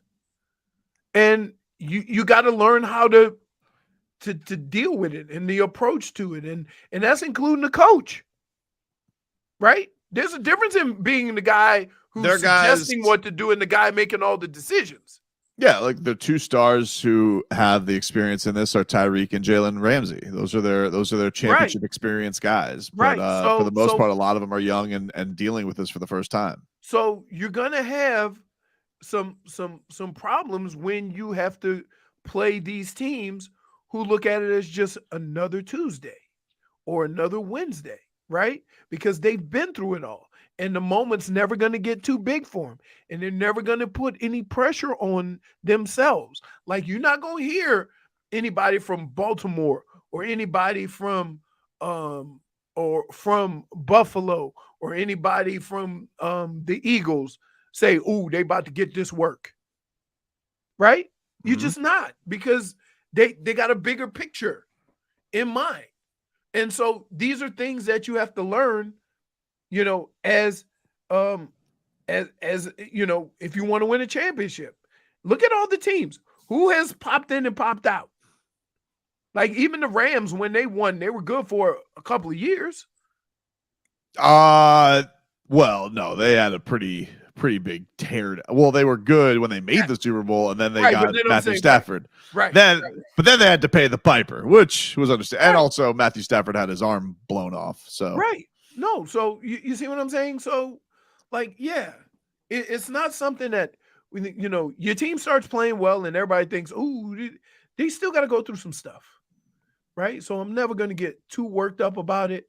But the one thing that Terron said that stuck is, yeah, we got to keep getting better. We got to keep having these situations and going through these situations and learning how to deal with, you know, these situations better. And as you do that, then you become more championship ready. Well, the first thing I want them to do is get this whole Antonio Pierce thing. We bring an end to that cute little saga. You know, everybody's around him. He is he's the new coach, Coach Wonder right now. Everybody loves him. He's got the practice squad players on the sidelines. Oh yeah, he's Mr. Player. Oh, sweet. We got to put an end to that. Like the Heat ended Linsanity.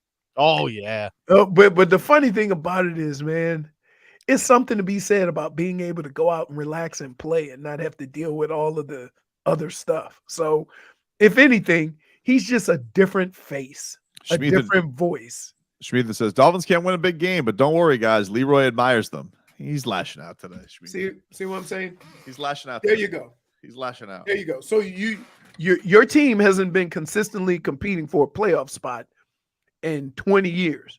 And now you want them to win the Super Bowl. I mean, I would like them to win the Super Bowl. Yes, that would be nice. Yes, but you understand how these things work, right? Yeah, I mean, we talked about this in the year. Like, what are fair expectations of the Miami Dolphins? But I honestly don't think that thinking that just making the playoffs is enough for them this year, I think is a little bit of a letdown. They made the playoffs last year, and I think, as we've said, in these games against the good teams, they don't look like they're outgunned. I do feel like if they get to the playoffs, I expect them to win a playoff game. I expect them to go fairly deep into the playoffs. I think they have that talent in them. Here's the other thing, right? Is that you have an opportunity with the games you have left to change that narrative. So it's not going to be, it's not going to be, it's 9 games into the season. Relax. Yeah, you got 8 more games, and you're playing against Baltimore, you're playing against Buffalo, and you're playing against the Cowboys. Yep. So, like, you're going to get your chance again. And meanwhile, though, them being able to not let football happen and rack up the wins in the games they're favored. Like, if they keep doing that, they're going to be in a great position going into those final 3 hard games. So while we sitting here, woe is us at 6-3 and losing to 3 playoff teams, I would say you still got an opportunity to fix that. Right. So butch up, Frog Boy. I mean, like, stop whining about it. Oh, poor us. Boo. I will say this did bring a lot of. It's Shmishmo, like Liberty Bibbity, Shmishmo. Wow. Is it Shmishmo? Hold on, you Shmishmo. Shmishmo. It's a lot Every time he says something stupid like that about the team, Shmishmo. Shmishmo from now on. He's now we have the Tobin, we have the Leroy, and now we have Shmishmo. It's just there's a negative Dolphin fan.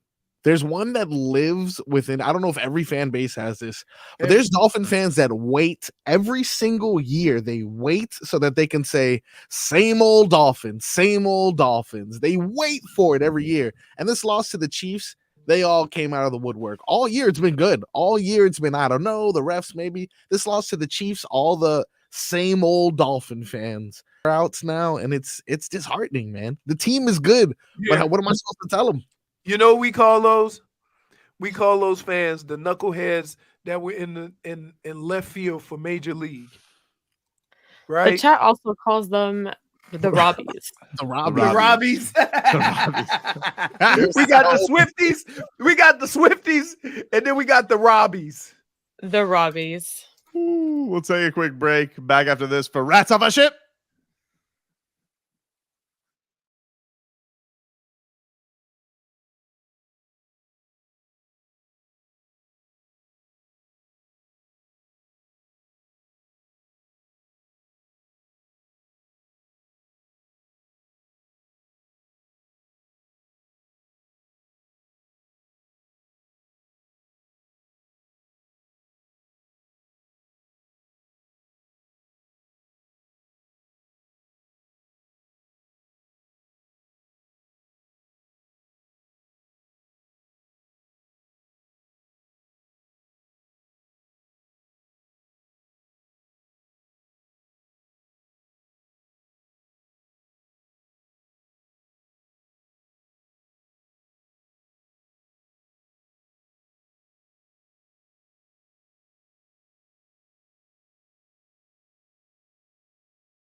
All right. Welcome back, everybody. Tobin and Leroy here with you, 560 WQAM. Going to get to our favorite Wednesday game. Rats off a ship. But first, I want to let you guys know single day tickets on sale now for Riptide, our world famous concert on Fort Lauderdale Beach, December 2nd and 3rd. Single day general admission tickets are $79. 2-day general admission tickets are $109. You can also buy VIP tickets. Just go to riptidemusicfestival.com for more details. To purchase tickets, act now because prices will be going up. Come see the Black Keys, Jelly Roll, Bleachers, Young the Giant, The Dirty Heads, Sublime with Rome, and more. Log on to riptidemusicfestival.com. Riptide on Fort Lauderdale Beach is powered by Ford and sponsored by Visit Lauderdale. Hello, Jennifer. Damn Hello. you. Damn you, Zephyr Hills. What happened? You know they make their water bottles so thin right now. Yeah, I've noticed I'm that. trying to take the top off and squirted water everywhere so they have to clean up the water. If the plastic isn't thick enough to hold the water, it don't matter how cheap you go. Maybe we need to get you like one of those reusable cups. I still got to open up the thing to get the water out of it. Fair point. J Fig, since Leroy is lashing out all day today. How am I lashing out? That's typical lashing behavior from you. We're lashing out. Started off with the whole LeBron thing. Oh, that guy. Also, while we're lashing out, can you put your camera a little bit down? That way I don't see your ceiling. There you go. Wonderful. Thank you. What do we have today, J Fig, for Rats Off a Ship? Number one, your favorite topic, LeBron's salty ass. Gotta be honest with you, Rats Off a Ship off his salty ass. LeBron James. I just find his salty ass a little bit weird right now. I don't understand what he's so angry about. I don't understand why he is lashing out on Twitter at the Heat. He just seems genuinely bothered when he loses to the Heat. And it's like, dude, you won a championship against the Heat now. Giant asterisk on it because Goran Dragic hurt his foot and Bam Adebayo had one arm. But you still won the championship. You would think that at some point he would be satisfied. But no. Still just burns his chaps to lose to Miami. LeBron James. I agree with you. Of course. See? I'm also Rats Off a Ship. Tell him, Quit your whining. Quit your whining. And you cost Bam a triple look what double. you did to Bam. Exactly. You ruined it. You ruined Bam's moment. I'm Rats Off a Ship because this is just total nonsense. Rats off a ship. Marcos? You know, he robbed Bam of a 2010 selfish bastard. did? Stop complaining, dude. Nobody was reviewing the footage until the Lakers complained. Nobody was reviewing it. 2-minute report said all calls were correct. So the only thing that happened. Hey, you do realize that the Heat send those same things in, right? Not for this game. Yeah, they won. Nobody ever sends a review for a game they win. Right, exactly. Oh my goodness. What's number 2, J Fig? All right. Jason Kelce was a finalist for Sexiest Man Alive. And his reaction was, I'm not even the sexiest man in my family. All right. How do we feel about that? I'm Rats Off. Jason Kelce? Jason Kelce, the center. Jason Kelce, yes. I'm Rats Off a Ship. Enough of the Kelces. You don't get to be part of every award. He's definitely not the sexiest person alive. He may be the sexiest center in the league if you like lumberjack, if that's your style.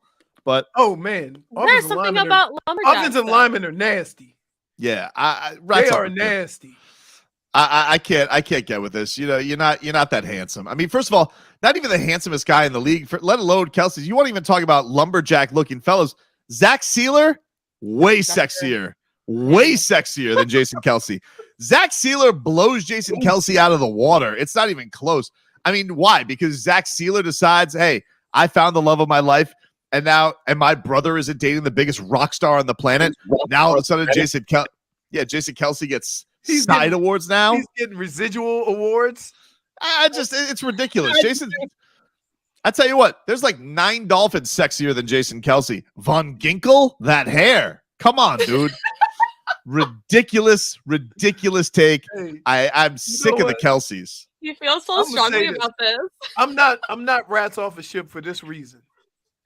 He didn't say it himself. Somebody else said it, right? That is true. So I'm gonna go ahead on. You go ahead on, big fella. You go ahead on and get it, big fella. Yeah. See what I'm saying? So I ain't gonna put it on him. He didn't come out and say I'm the sexiest man alive. He didn't do that. Somebody did it for him. So you enjoy it. Enjoy it. You're not, but that's okay. J-Fig? I'm not rats off a ship. Something about like Kelce? that- You like Kelce, that rugged yeah? look? Huh? What's he say? You like that rugged look? There's something about Jason Kelce that he has like that man, the There's rugged nothing- look. Yeah. There's nothing about Jason Kelce. The only thing about him is that he's related to Travis, and he's like the more down-to-earth brother. Look, you asked me how I felt, and that's what I'm saying. Fair enough. Fair enough. Like, They're we your can't- rats. we can't even control our own They're rats. they're You're my rats. controlling Okay. everything. Your rats, you know what? You're right. They are your rats to do with what you please. You can even say they kind of make sense because Can I'm I wearing can a I George add Floyd one? shirt. Can I add one for you? You fraud. What? TBD. What about him? What about him? Off a ship? You don't get to add topics. I just said, can I add one? You said yes. No, I thought you meant to a point to the Jason Kelce thing. You don't get to make your own topics for rats off a ship. J-Fig makes the topics for rats you off a make ship. them. And Marcos didn't even get to answer yet. Wow. Marcos? Yeah, I don't know. This kind of seems like a participation award thing if Kelce were to win this. I'm okay, dude. I get it. It's been fun, Kelsey's. I've had enough of you and your two jersey wearing mothers. Well, Hater. she's sweet. She's great, but I don't Hater. want to see them on TV anymore. You're a hater. Rats off a ship. He said it himself. He's not even the most handsome Kelce. Hey, he kind of looks like looks like you. Hairy, rugged. Yeah. I think he looks better than me, but sexiest man. No, I mean, George Clooney still exists, guys. What are we even doing? Too much. All right, J-Fig. I'm sorry Leroy tried to infiltrate your topics, J-Fig. What do you have for number 3? He stole my list. Whoa! Oh, you don't have to do it just because he said it. Yes. No. I didn't. It was actually next. Fine. Tyler Van Dyke. I'm rats off a ship. I'm sorry. He throws the ball to the other team too much. All right. He's banged up. His confidence is clearly shot. Start the kid. I said it. That's my choice for FSU. I want them to do it. I want to see what Emory Williams got. I don't care. Do you do understand that you preface this by saying, if you start a young guy, you're throwing him to the wolves? You are. And even Malik Rosier was like, he said, you should probably just have one of the kids on standby. Let Tyler go feel it out. Right. But I'm sorry, I don't want to feel it out. I felt it out. And what I feel is he throws the ball to the other team too much. I'm not rats off a ship for this reason. They know more about this than us. So if TVD is starting, that means that those other two guys aren't ready. Read the room. I am reading the room. No, I wish he would read the defense. He is reading the defense from back to front. He's going around like a waiter with an hors d'oeuvre. Football, sir. Football. Oh, remember we had those. Can I just say this? Speaking of hors d'oeuvres. There he goes. You have never said no. All the functions we've gone to, dude, you always go, don't mind if I do. I gotta tell you, I don't blame him because I don't say no either. When I went to my buddy's wedding. What'd they have? And I love you, buddy. I don't know if you're listening. The worst cocktail hour hors d'oeuvres of all time. Really? Everything they just went foo-foo and artsy. And you can't say I love you, buddy. And then I just wait. they did like the spinach, right after. the spinach dip puffs. Oh, the puffs spinach dip puffs. You don't like spinach dip? No. Some And they're tuna not dipped. tartare. Oh, by the way, I love you, telling you buddy. right now. But it was Go to any spinach. function. If I go to any function and you bring a little cup of anything that says tartar, it's go time. Go time. Tuna, whatever. And then all these fancy people are like, oh, it's delicious. Get the hell out of here. What else? What else? What about you, J Fig? Tyler Van Dyke, where are your rats? They are not rats off a ship. They're All not right. rats off. Yeah, yep. You got to figure that as much as they may want to change, they looking at the other guys and go, they aren't ready. All right. But like, I'm sick of it. You understand if we Also followed during all, FSU. right? If we followed all of your coaching in all sports, you'd have been fired like 8 times. Never thought about it like that. 8 times. Yes. You would not bring him back. No. After the second, maybe. I'm No. sick of it, Maybe. dude. Terrible, dude. Marcos. You got no patience. Oh, I've had patience. You I've got had no patience. sports patience. Not You his don't. first year, this is his third I year. think we established this the other day. You don't have patience. He was a Heisman Trophy candidate, hopeful before the season started. Yeah. Was he not? Yeah, he was. And then those hopes went away. But the talent is still there. So you What's the think he's talent of done? throwing You think Tyler Van Dyke is done?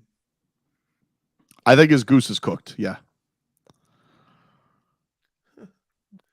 Glad to know you're a Hurricanes fan.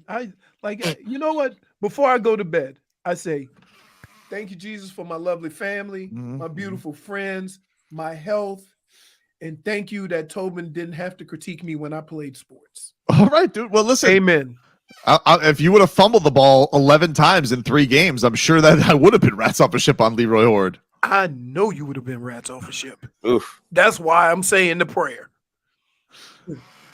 By the way, What's on the big shoulder pads? Wouldn't it have been great that after all of that trash talk later on, he ends up working with you and you're getting it all back on? I mean, just think about it. All the crap I've done in sports. What is the only thing you replay? The Charles Davis. Yes, that's it. So how? It's a great I can clip. imagine how my career would have went. It's a great clip. And I'm going to be nice about it. That's a great run by Leroy Horde like he's had before. But if that's Robert Smith, it's 6 points for the Minnesota Vikings, most likely. Most likely. Most likely. He even. And threw I'm gonna be Tobin in nice there. about it. That's exactly what you would say. I I'm said gonna- most likely. I didn't say it was a done deal. No offense. And I'm going to be nice about this, but I got to say, number 33 has been playing with butter on his fingers. Dude, I tell people all the time, if you get hit in the right spot, you will drop your change, your keys, and the football. You know what broken ribs feels like? Nope. Okay. I've broken 8 of them. And I got to tell you, when you get hit, the last thing you're thinking about is ball security. Marcos, where are you at with TVD? I have stipulation rats. Oh, wow. Yeah, for sure. What the hell is a stipulation rat? Like they sit there, they're reading the newspaper, drinking a cup of coffee. If this happens, we out. For sure. They had the glasses like. If TVD goes for 4 touchdowns, 0 turnovers, and 300 yards in a win against FSU this weekend, my rats are safe on the boat. Other than that, rats off a ship, dude. Rats off a ship. Sridhar Schmalbeck says, Tobin doesn't know what broken ribs feel like, but he definitely knows what baby back ribs feel like. I was waiting for that. I was waiting for it. I did not want to say it out loud.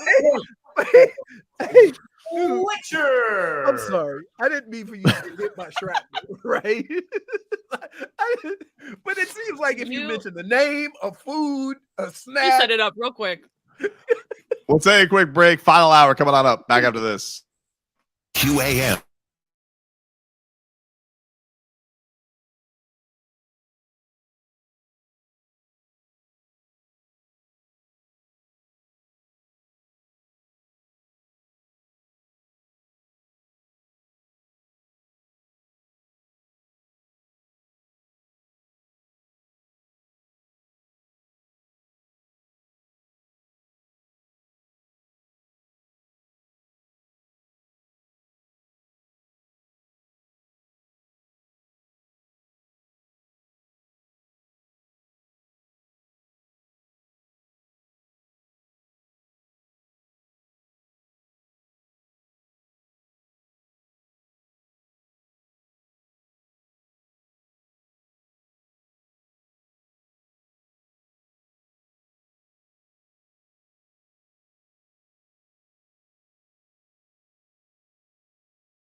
All right, welcome back.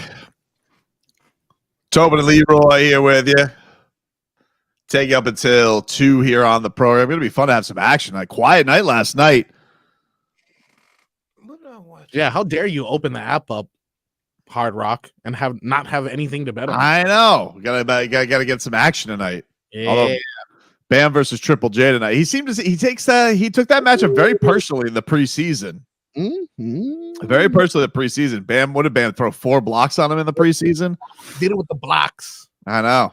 That's that'll be an interesting one to check out tonight for sure. I mean, that's a lot of games. It's kind of crazy being in the middle of this, though. I feel like they suspended John Moran a lot of games.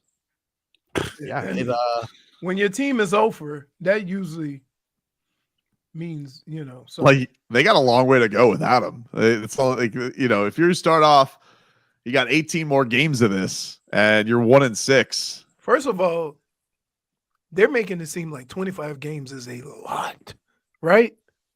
Yeah, I mean, I figured they'd be somewhere around 500. Yeah, I mean they went and got Marcus Smart in the offseason. That being said, Heat don't be their first win. No, they already won their first game, but that's right. Okay. But they're 1-6. They are bad. They have the worst record. So I agree with you. Just like the Wizards game, don't lose to the Grizzlies. It sucks that between I want to say baseball, hockey, and basketball, worst record doesn't guarantee you the top spot, right? No. Really? Okay. Yeah. Air fights somebody in Russia, and the winner gets it. I think it's if you could get a couple of pucks under a bear and goal. Between baseball and hockey, though, it's got to be pretty hard to scout talent, right? Because you're going all over the world. Oh, I mean, it's got to be crazy for NHL for sure. Yeah. Welcome. It's like you got like you have like an ice rink, but there's like barbed wire around it.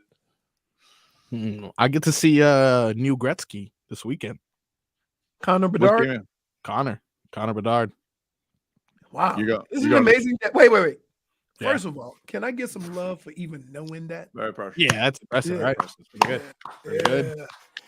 Yeah. Solid. Leroy knows puck.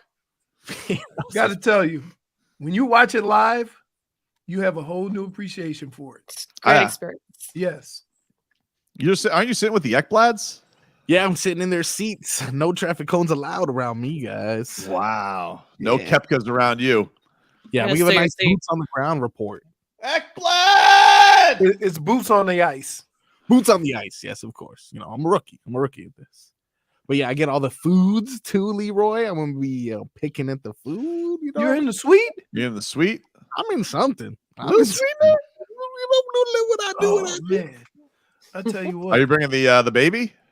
Hell, I mean, no, I'm not bringing it. Why? Of course, it's too cold, Tobin. Why would I? I understand. Hey, you know what's funny, Marcos? Remember, you and Glennis used to go and have those nice dinners and the good old days. Freedom. Yep. It'll be 6 years before you do that. Yeah, I heard yesterday I was also at the doctor's and explaining, my recent situation. They're like, "Oh, how you been? I haven't really been sleeping much." You talking about like that tadpole metamorphosis that you go through? That typical. I just got my legs. Still trying to figure out how to use this whole hopping thing. But yeah, she mentioned the same thing. She said one of her children, fine, was sleeping normal within a year. The other one, 6 years. You mean to tell me it's gonna be like this for 6 years? Tobin, do you sleep? 6 years? No. Both of my kids were pretty good about that. They were pretty good. I would say my daughter was worse about having to try and sleep with mommy and daddy. My son was really good. Nice. I will. Yeah, I'm telling you, that's the worst. I'm like, hey. They used to say, "Hey, Rebecca, look at this beautiful pink room with all these princesses and crap." Yeah, I want mommy and daddy. The thing my son does that's still annoying though is for whatever reason he doesn't get up for school, but for weekends, dude is up at 5 a.m. and he'll like sneak up to the side of your bed. He goes, "Hey, I'm like, whoa. Whoa, no. I'd be like, what are you doing? I don't like that. He goes, I just wanted to say good morning. And then he just goes off and watches TV. And now you know what he's doing? Let me tell you what he's doing. I know kids.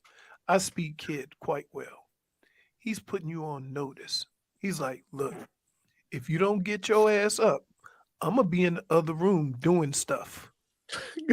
I might make me some breakfast. Oh, he's not making himself breakfast yet.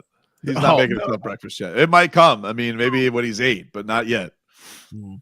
Not yet. He's still he'll badger me for that. He doesn't pour himself some cereal or something. So I'm taking it y'all don't lock the door. No.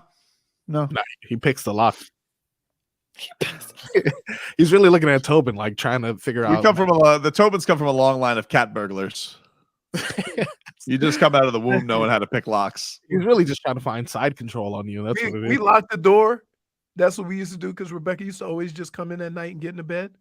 We locked the door, and she would go, I'll just wait out here until you come open the door, which is boxed in. Sassy.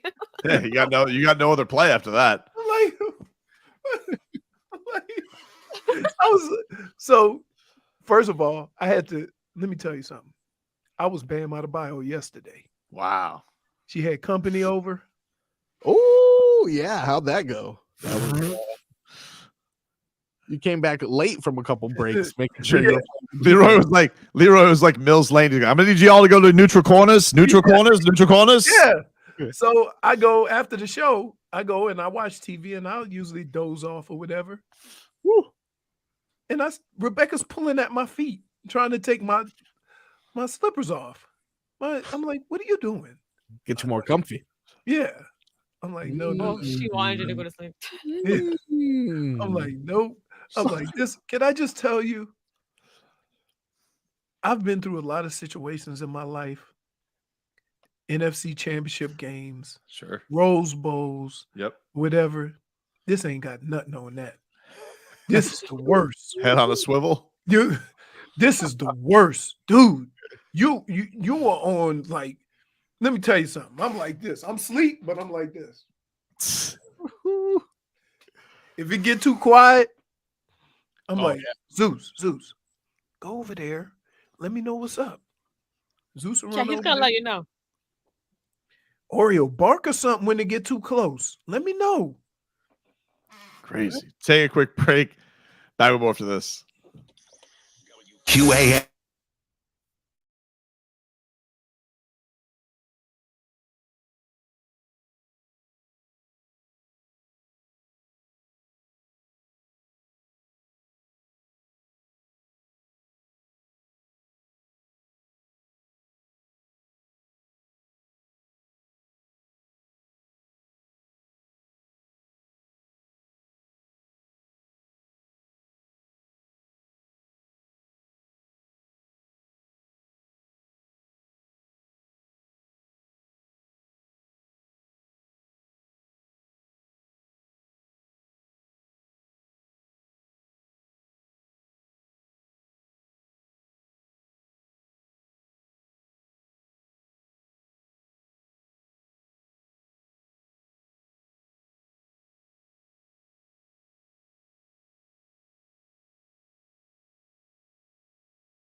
breath made me water, made me sweat, made me hotter.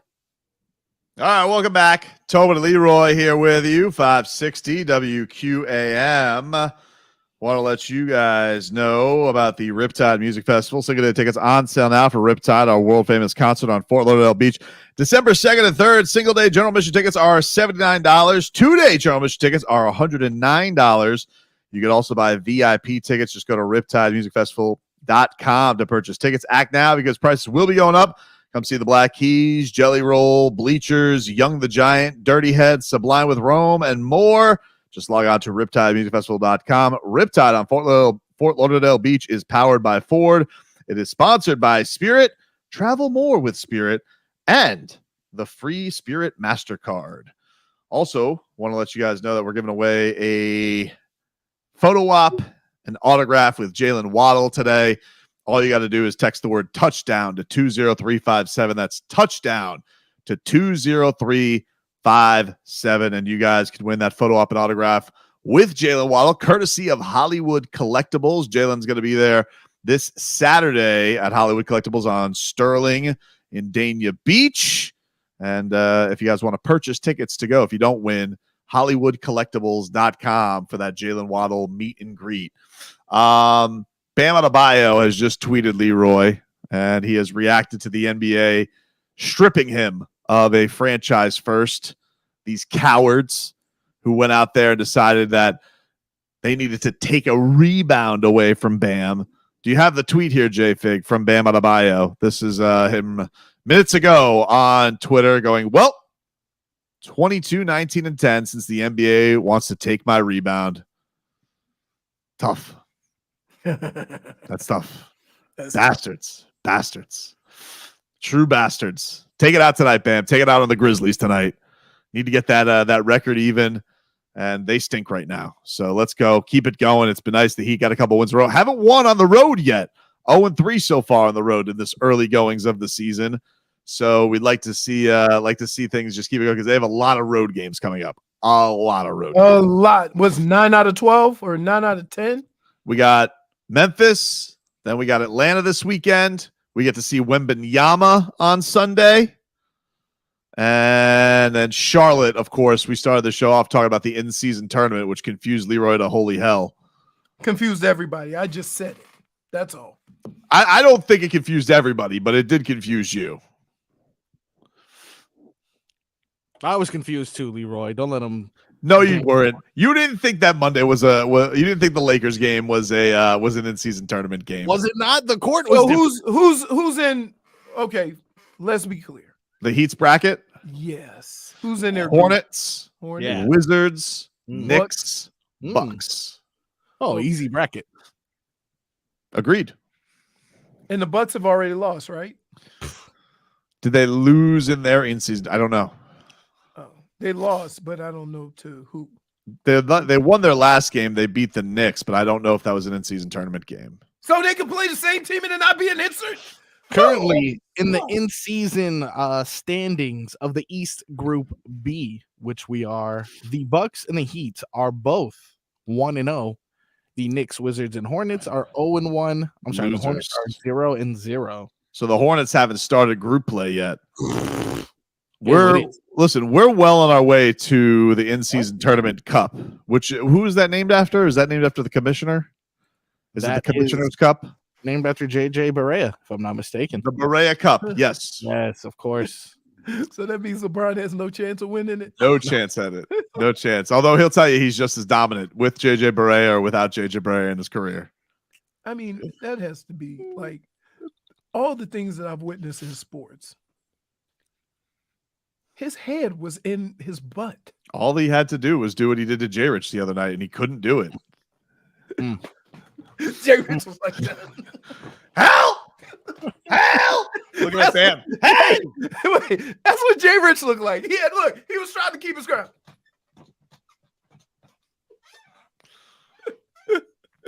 It was best. I'll tell you, it'd be interesting, though, this upcoming matchup against the Hawks. This is the first time Trae Young's going to face the Heat without Gabe Vincent in a while. He's got to be thrilled about that. He hated Gabe Vincent. Oh, my goodness. Trae Young bald yet. Because they were the same height. I know. He is not Marcos. Still not bald, huh? Trae Young? Yeah. No, I don't think so. Still holding on to it? Still holding on to it, dude. To the flock of seagulls? Yeah. Y'all don't know that reference. And I run away. Yeah. His name is Bad Hair Trey. Ooh. Oh, that tickled your fancy there, huh? Point for Tobin. Yeah, they were in the midst of a 4-game win streak that just got snapped.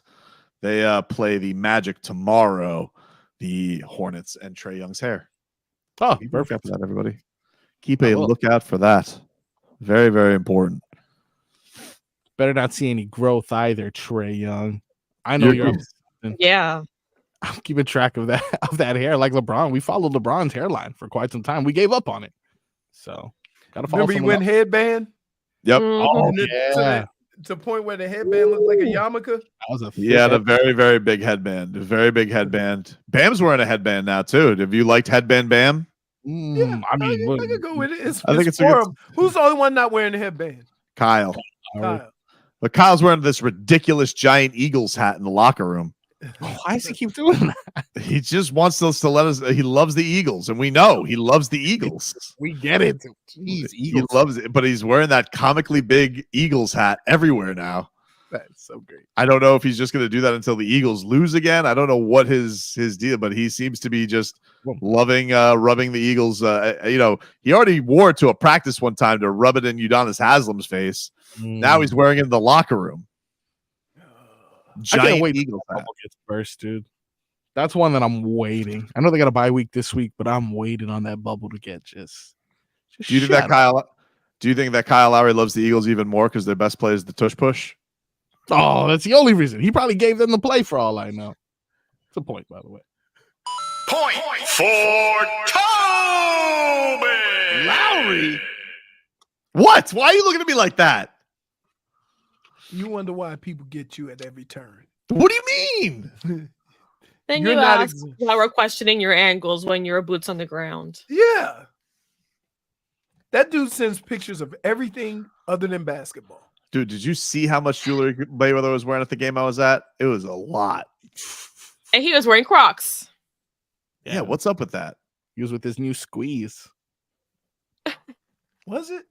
He was with his new squeeze. No, do we know? I don't even know. Well, I don't know how long he's been with that squeeze. Yeah. It's not the 24/7 squeeze that I remember from back in the day. Oh my I don't like how God. many times we've said squeeze. It's just not a thing. What? The Fangs wouldn't even say No. that. The funniest thing was Robbie talking about SDI's poon schedule.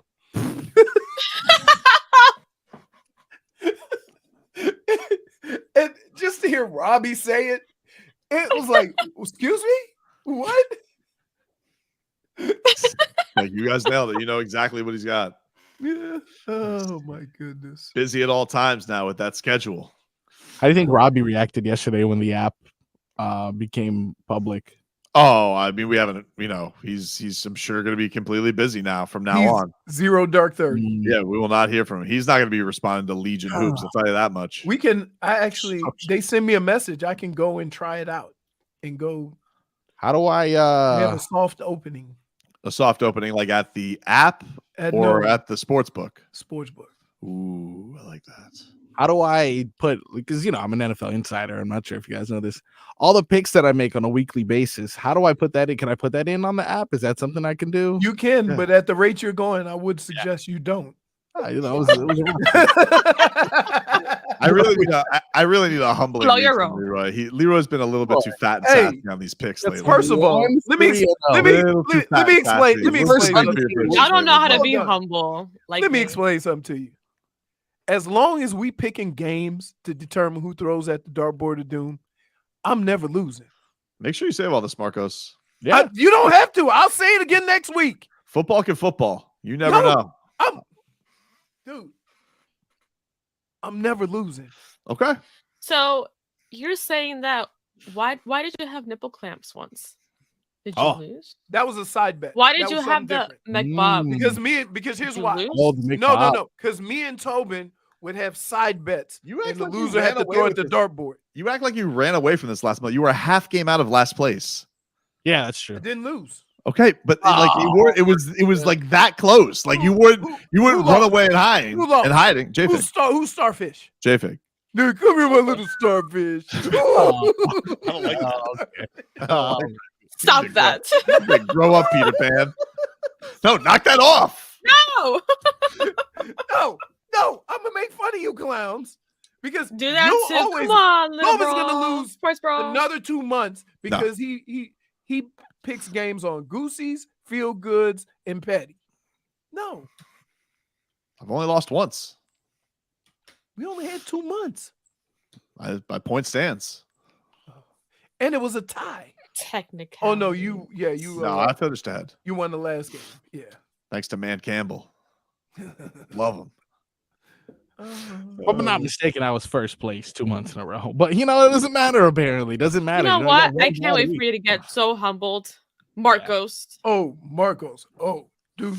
What are we Well, you filling up? can't- What are we filling up on this dartboard? Because it needs Well, any suggestions? He's out Well, here creating punishments for I think- specific people. I think we fill it out tomorrow. We're all in studio tomorrow. The Heat Chef's coming in. We fill this out. We figure out some ideas. We post that puppy up. All right, Yeah, I like We it. get that going. Also, Meanwhile, can you not keep me in the dark anymore of when I'm gonna do this starfish thing? Oh, yeah, we can determine that. First of all, we got to get the starfish. We got to get that Yeah, starfish. but we need to. Here, can I just say this? Is there a specific size of starfish? That's what I was getting ready to say. I hate Let's doing find this out. with you, J-Fig, because I always screw it up, and I don't want you mad at me. Right. Because if the starfish has different sizes, I don't know. I'm the same way with my wife. I'm the same way with my daughter. I don't know how women measure themselves, and I don't know. It's a one-hole outfit. Do you have to get a female starfish? I don't know. These things, I don't know. So No, here's I've what never we'll do. had to ask that before. Tomorrow, What size we'll go starfish? online and order the starfish. Figure it out. All right. Yes. If you guys missed it, Malik Rosier joined us earlier in the program, talking a little Canes FSU with him. He joins us next. Previously on Tobin and Leroy. I'm walking around the house like a fat stripper. Let's give it up for Big Candy. Jesus Christ. The Heat and Panthers are in action tonight.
former Miami Hurricanes quarterback Malik Rosier, who does a fantastic job covering the Canes. You guys can listen to him post-game after every Canes game with Alex Dono. Malik, thanks for the time, man. Really appreciate it. Nah, thank you guys for having me. I always love, hopping on with you guys. It's always a great time talking to you.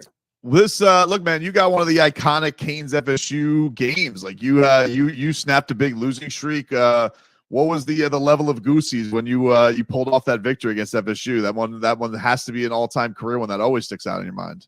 Yeah, it definitely does. I was born in Tallahassee. Most of my family lives in Tallahassee. So to go there and get a win after, 7 years of kind of going back and forth and watching, Brad Kaya before me, unfortunately, lose those games late in the fourth quarter. That's kind of what, we had to deal with. And, the biggest thing I always tell people about these games is it is emotional. It's something that, like, when you see the team across from you, you hate them. But, at least for us, our biggest thing was take the emotion out of it. Focus on executing, focus on how we can get better snap after snap. And at the end of the day, if you accumulate more winning snaps, usually you wind up winning the game. So I know there's going to be a ton of emotion, a ton of hype. You're going to have guys flying around, doing their job. But I think that's going to be the biggest thing is after, that first hit, you got to take the emotion out of it. You got to basically play pure football. So I'm excited. I think, there's a lot of areas where we are really good at. But obviously, a lot of it's going to come down to our quarterback play as, in this type of offense that Dawson has, the QB play is very important. What have you thought, Malik, of just since they started ACC play? There's been such a roller coaster between the whole kneeling thing. It's been the tough ride against UNC. Then they pull off the overtime win. There's been so many closely contested games. So I guess in the meat of this season, after once they entered conference play, what have been your impressions so far of the team going into this week? Yeah, I would say and I know obviously the quarterback has had a lot of spotlight, but really if you take the quarterback out, I think across the board you're seeing improvement everywhere from the D linemen to the linebackers, secondary receivers. Obviously, we have one of the best offensive line play. You're seeing a lot of freshmen, Ruben Bain, Mark Fletcher. You're seeing a lot of young guys playing. So I would say for the most part, we're taking huge strides. I know obviously some of the losses that we have, I think are annoying because we shouldn't have lost those games. I think there's a difference in, losing a game because the team just played better than you and then losing a game because you just constantly hurt yourself throughout 4 quarters. And I think that's what a lot of the feeling is. And to me, I think that's the most disappointing part is that, you see the work that a lot of these guys are putting in the offseason that is finally, coming to fruition. I mean, I remember last year we struggled heavily with open field tackling. Now I feel like there's a guy catches the ball in the open field. He's not going to break it for, 30, 40 yards. Obviously, we've had a couple big games, but for the most part, we've done a lot better job. So I still say they're improving. I know that a lot of people, want to find something bad about it. But, I would basically say outside of the quarterback play over the last, couple of weeks, the team technically has improved substantially from last year. Yeah, it was interesting hearing Coach Cristobal this week because it sounded kind of non-committal on what he wants to do at QB. And we were just talking about this before you came on, Malik. I don't know what the right answer is because TVD is your guy. He has been, highly touted, but he's obviously going through some struggles right now. And I don't know how great a position it is to start a young QB in a rivalry game on the road, how tough that is. I imagine that's got to be unbelievably nerve-wracking. So what do you think the right decision is between this quarterback position? Because it does feel right now, I don't know if he's banged up. I don't know if it's a mental thing. I don't know, but it does feel like it's holding them back a little bit right now. So, yeah. So, I mean, I've been saying this for a while. So if he is banged up, you got to hold him out. I think he's someone that when injuries occur, he just doesn't play at his best. And I don't know many people that do play at their best when they're injured. So if that is one, you got to kind of protect him and kind of what you're doing. But if not, to me, I know fans are going to be mad. I think you have to go with Tyler. I think with experience, with some of the stuff they're going to do, I think he's probably your best bet to at least start. Now, I will say if things keep going the way they are and he has multiple turnovers in the first half, then I think that's a decision for the coaching staff to make. Do we keep playing him? Do we pull him? But, I will say for a lot of these guys, this is a game you circle. This is a game that if you are a gamer, if you are a competitor, if you love Miami, this is the game that you come here for. And so I think, before we try to do a quarterback change, I at least think that you should give him the right to at least try to play this one out and see how he does. Obviously, at any point you can go to a change. That's their decision. But I think it would be harder for them to put in, Emery or Jakari, let's say one of them do bad. And then in the second half, okay, now Tyler, now we're going to put you back in. I don't think mentally he'll even be in the game by that point. So Obviously they can do whatever decision they want. That's why they get paid the big bucks. But for me, I would at least start Tyler and say, hey, this is our standard. We got to score at least 14 to 20 points in the first half. If you can't do that, then I'll find someone that can. But I obviously think Tyler's very capable. I don't think the physical ability has ever been his problem. I mean, he's big, he's strong, he is smart. He can make every throw. I mean, he can make throws that, I wasn't able to make even in college. So that part, at least of his game, is fine. To me, it's more about calming down, understanding where all your reads are. And I think a combination of, just Dawson also kind of finding what Tyler is best at. So they got to figure it out, but I would at least start Tyler. And then if things go south, then, maybe do a quarterback change some way, but that's obviously for the coaching staff to decide. What do you think it is, Malik, with him? Do you, like, if you had to guess, if you had to put a percentage on physical, mental, like, do you feel like it's a little bit of both? Do you feel like he is banged up? I know there were reports he was dealing with something earlier on in the year and having things wrapped up, but a lot of people are wondering too, like, is the physical affecting the mental? What do you think is the thing missing with him right now? Yeah, well, I will say that the physical definitely affects the mental. For sure. Like I know guys that come back from surgery for things like that. You see them not cut or plant right. And when someone, maybe tweaks a leg or something, they don't, especially for us, like I was saying that, the knee that was braced up and wrapped up was his right knee, where your back leg is where you generate most of your power from. So as you guys have seen, a lot of his throws have been under.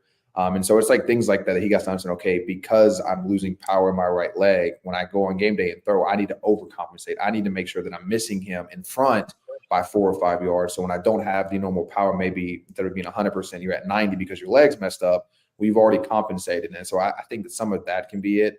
But I also think some of it is mental, at least when we've talked, a lot of it's been like, I need to go out there, have fun. I think that's half of it. I think he's putting so much pressure on himself to be perfect, to be, 19 for 19 with 300 or 400 yards. I think he needs to go out there and just have fun.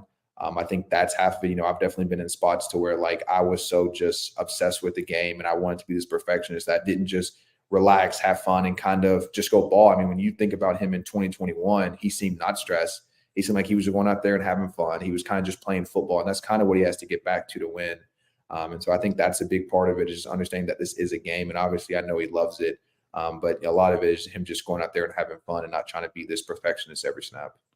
Yeah, they always say like rivalry games, you can kind of throw out the records, and the Noles right now in the college football playoff ranking, and the Canes. The season has been filled with some frustrations because you feel like you have lost some games you shouldn't have. Do you feel like they have the talent to hang in this game and can pull this one out, or are the Noles just a little bit too above their weight class right now? Yeah, I definitely think so. I know a lot of people have a lot of, eyes on Keon Coleman.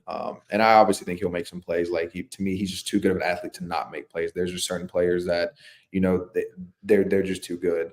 But to me, I think the biggest thing is going to be stopping the run. I think after they've watched UNC and how they were able to put up 40+ points, a lot of that came from establishing the run game. Trey Benson is a really good back. He can actually catch it out the backfield. I showed a clip of him, catching basically a back shoulder wheel route with the guy man coverage right on his hip. And so I think that he's going to be an X factor for us that, a lot of people are overlooking just because he hasn't, been as big as Keon in some of the catches and the highlights. But I think as far as that part, I think we're fine as long as we can minimize, their attempts and drives. I think, not having consecutive 3-and-outs really help us. I think this is going to be a game where we're really going to have to control the clock with our run game, being smart, with how we get in third down. You can't be in third and long. You got to be in third and manageable, make them get into predictable coverages like one rat or one lurk, which is what they really like to run.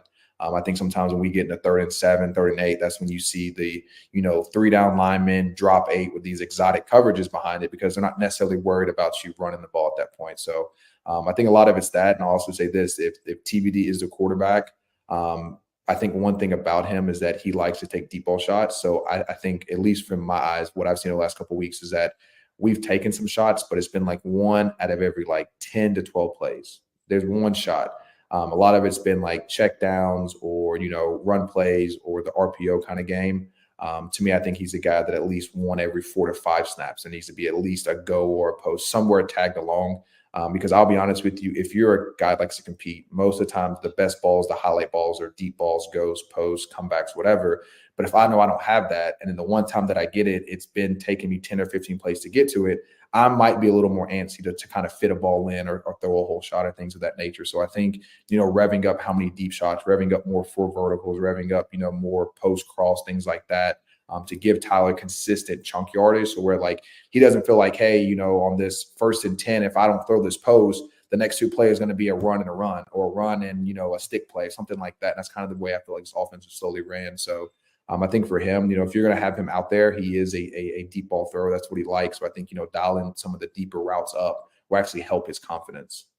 Talking to Malik Rosier here, former Miami Hurricanes quarterback. Go check out his YouTube page. Does a fantastic job breaking all this stuff down. Now you got a giveaway for some of the fans out there interested for this. Malik, you want to tell us our audience about this? Yeah, so I have a business partner named Mike Murphy, and he's actually working with, you know, Bubba Bolden, who everyone knows, and even Tate Martell. But long story short, if you go to Kingmakers Tampa on Twitter, if you guys go ahead and quote on that, all you do is say yes or no. So basically the question is, should Mike Murphy and Bubba Bolden create a podcast by Thursday, which is tomorrow at 12? We're going to reveal the winners for Twitter. You can do the same thing on Instagram. All you got to do is comment on it. It's still Kingmakers Tampa. And then if you guys have LinkedIn, we're going to do it on LinkedIn as well. So we have 6 tickets that we're giving away through 3 different, you know, social media platforms. And we even have another 2 that we're going to find a unique way, probably this afternoon, to give away another 2. So we have 8 in total. But those are 3 ways to at least get 2 tickets. I'm pretty sure there's section like 15, row 74-ish. So there's some pretty good seats. You know, we have our own box of the seats that we got are from box level.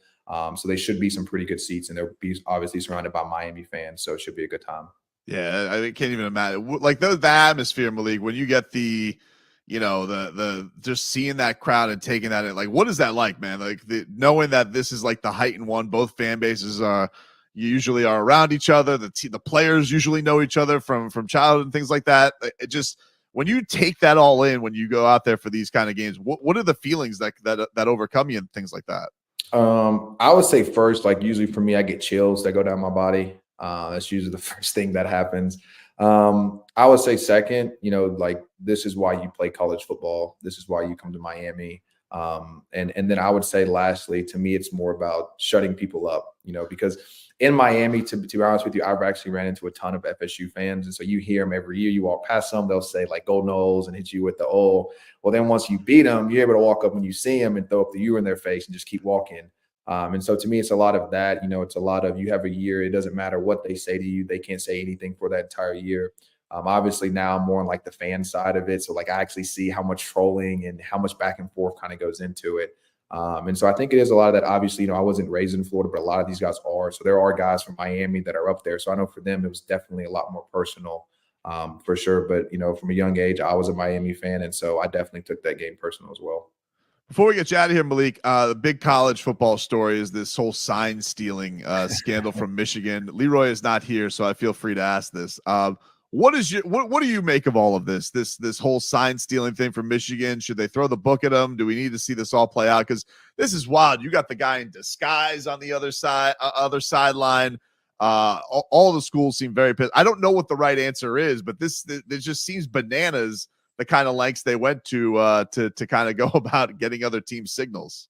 Yeah, and to me, I think that's the biggest part of it. It was, you know, the length that you had to go. Whenever, you know, you have pre-made signals for the signal guys on the other team, to me, that's above and beyond. So, you know, I played baseball. I was a catcher for a while. You know, I think from a young age, you kind of understand, hey, if there's a guy on second base and you just put down one finger to show it's a fastball, he might communicate that to his teammate. Like, I'll be honest with you, in high school, we did that. You know, we had ways that once we kind of figured out, hey, when he touches his head first, it's a fastball. He touches his chest first, it's a curveball. He touches his knee first, it's a changeup. Like, sometimes the catchers would touch their body parts as like signals. And it's the same way in football. Like, you know, you can kind of see the signal guy. If you're smart enough in game within those 3 hours to figure it out, relay it, and then translate it to your defense, that's just you having a smart guy. But when you're sending people out, you know, you're watching stuff like, you know, even in like 2016, when Brad was a starter, there'd be times for me, like all I would do would watch the secondary. So I'd find their best safety. I'd watch his signals. And if every time he pointed to the sky, they'd go cover 2, I would tell Brad, hey, Brad, if you see the safety point to the sky, it's cover 2. That's fair game. You know what I mean? That's you in game, learning, adjusting, and figuring out how to like produce. But to me, I think if you're pre-planning, you're spending, you know, a week to 2 weeks prior, getting all the film in, matching signals to plays, and then doing things like that. To me, it's hard, you know, whenever you're talking about these kids only having to learn the signals, each week the playbook's slowly going to change. And on top of that, these kids have classes. So they're also learning stuff from the school books. So they're not just football players. Not like they can spend all day just studying the new changes of play calling. And so to me, I think that's the part that is missing. And when you talk about like OCs and DCs, to me, most offenses are the same. Like they'll have their tweaks, but you'll see like common plays that come through our offense and defenses. The biggest thing to me that separates good OCs and DCs is what they call on third down and obviously fourth, and what they call in the red zone. But if I'm an OC or DC and I know what you're going to call, that gives me a huge unfair advantage. So if I know it's 3rd and 2 and you're about to pass the ball, well, I'm not going to load the box to give you a good look. I'm going to play more of a blanket coverage and make it very hard on you. So that's kind of where I think in certain situations, it does give Michigan a huge unfair advantage, especially talking about current situations, third, red zone, things like that, where they kind of know what to expect. We appreciate the time, Malik. Always great on the show. And do you want to tell us one more time where people can go to win Canes FSU tickets? Yeah, so it is on Twitter, it is on Instagram, and it will be on LinkedIn. It is Kingmakers Tampa. Again, all you got to do on Twitter is quote, on Instagram, comment on the photo, and then on LinkedIn, they have it up there. It's going to tell you the answer. That is it. There's 2 tickets per site, and then we got another 2 that will come out later. We'll tell you guys how it's going to come out.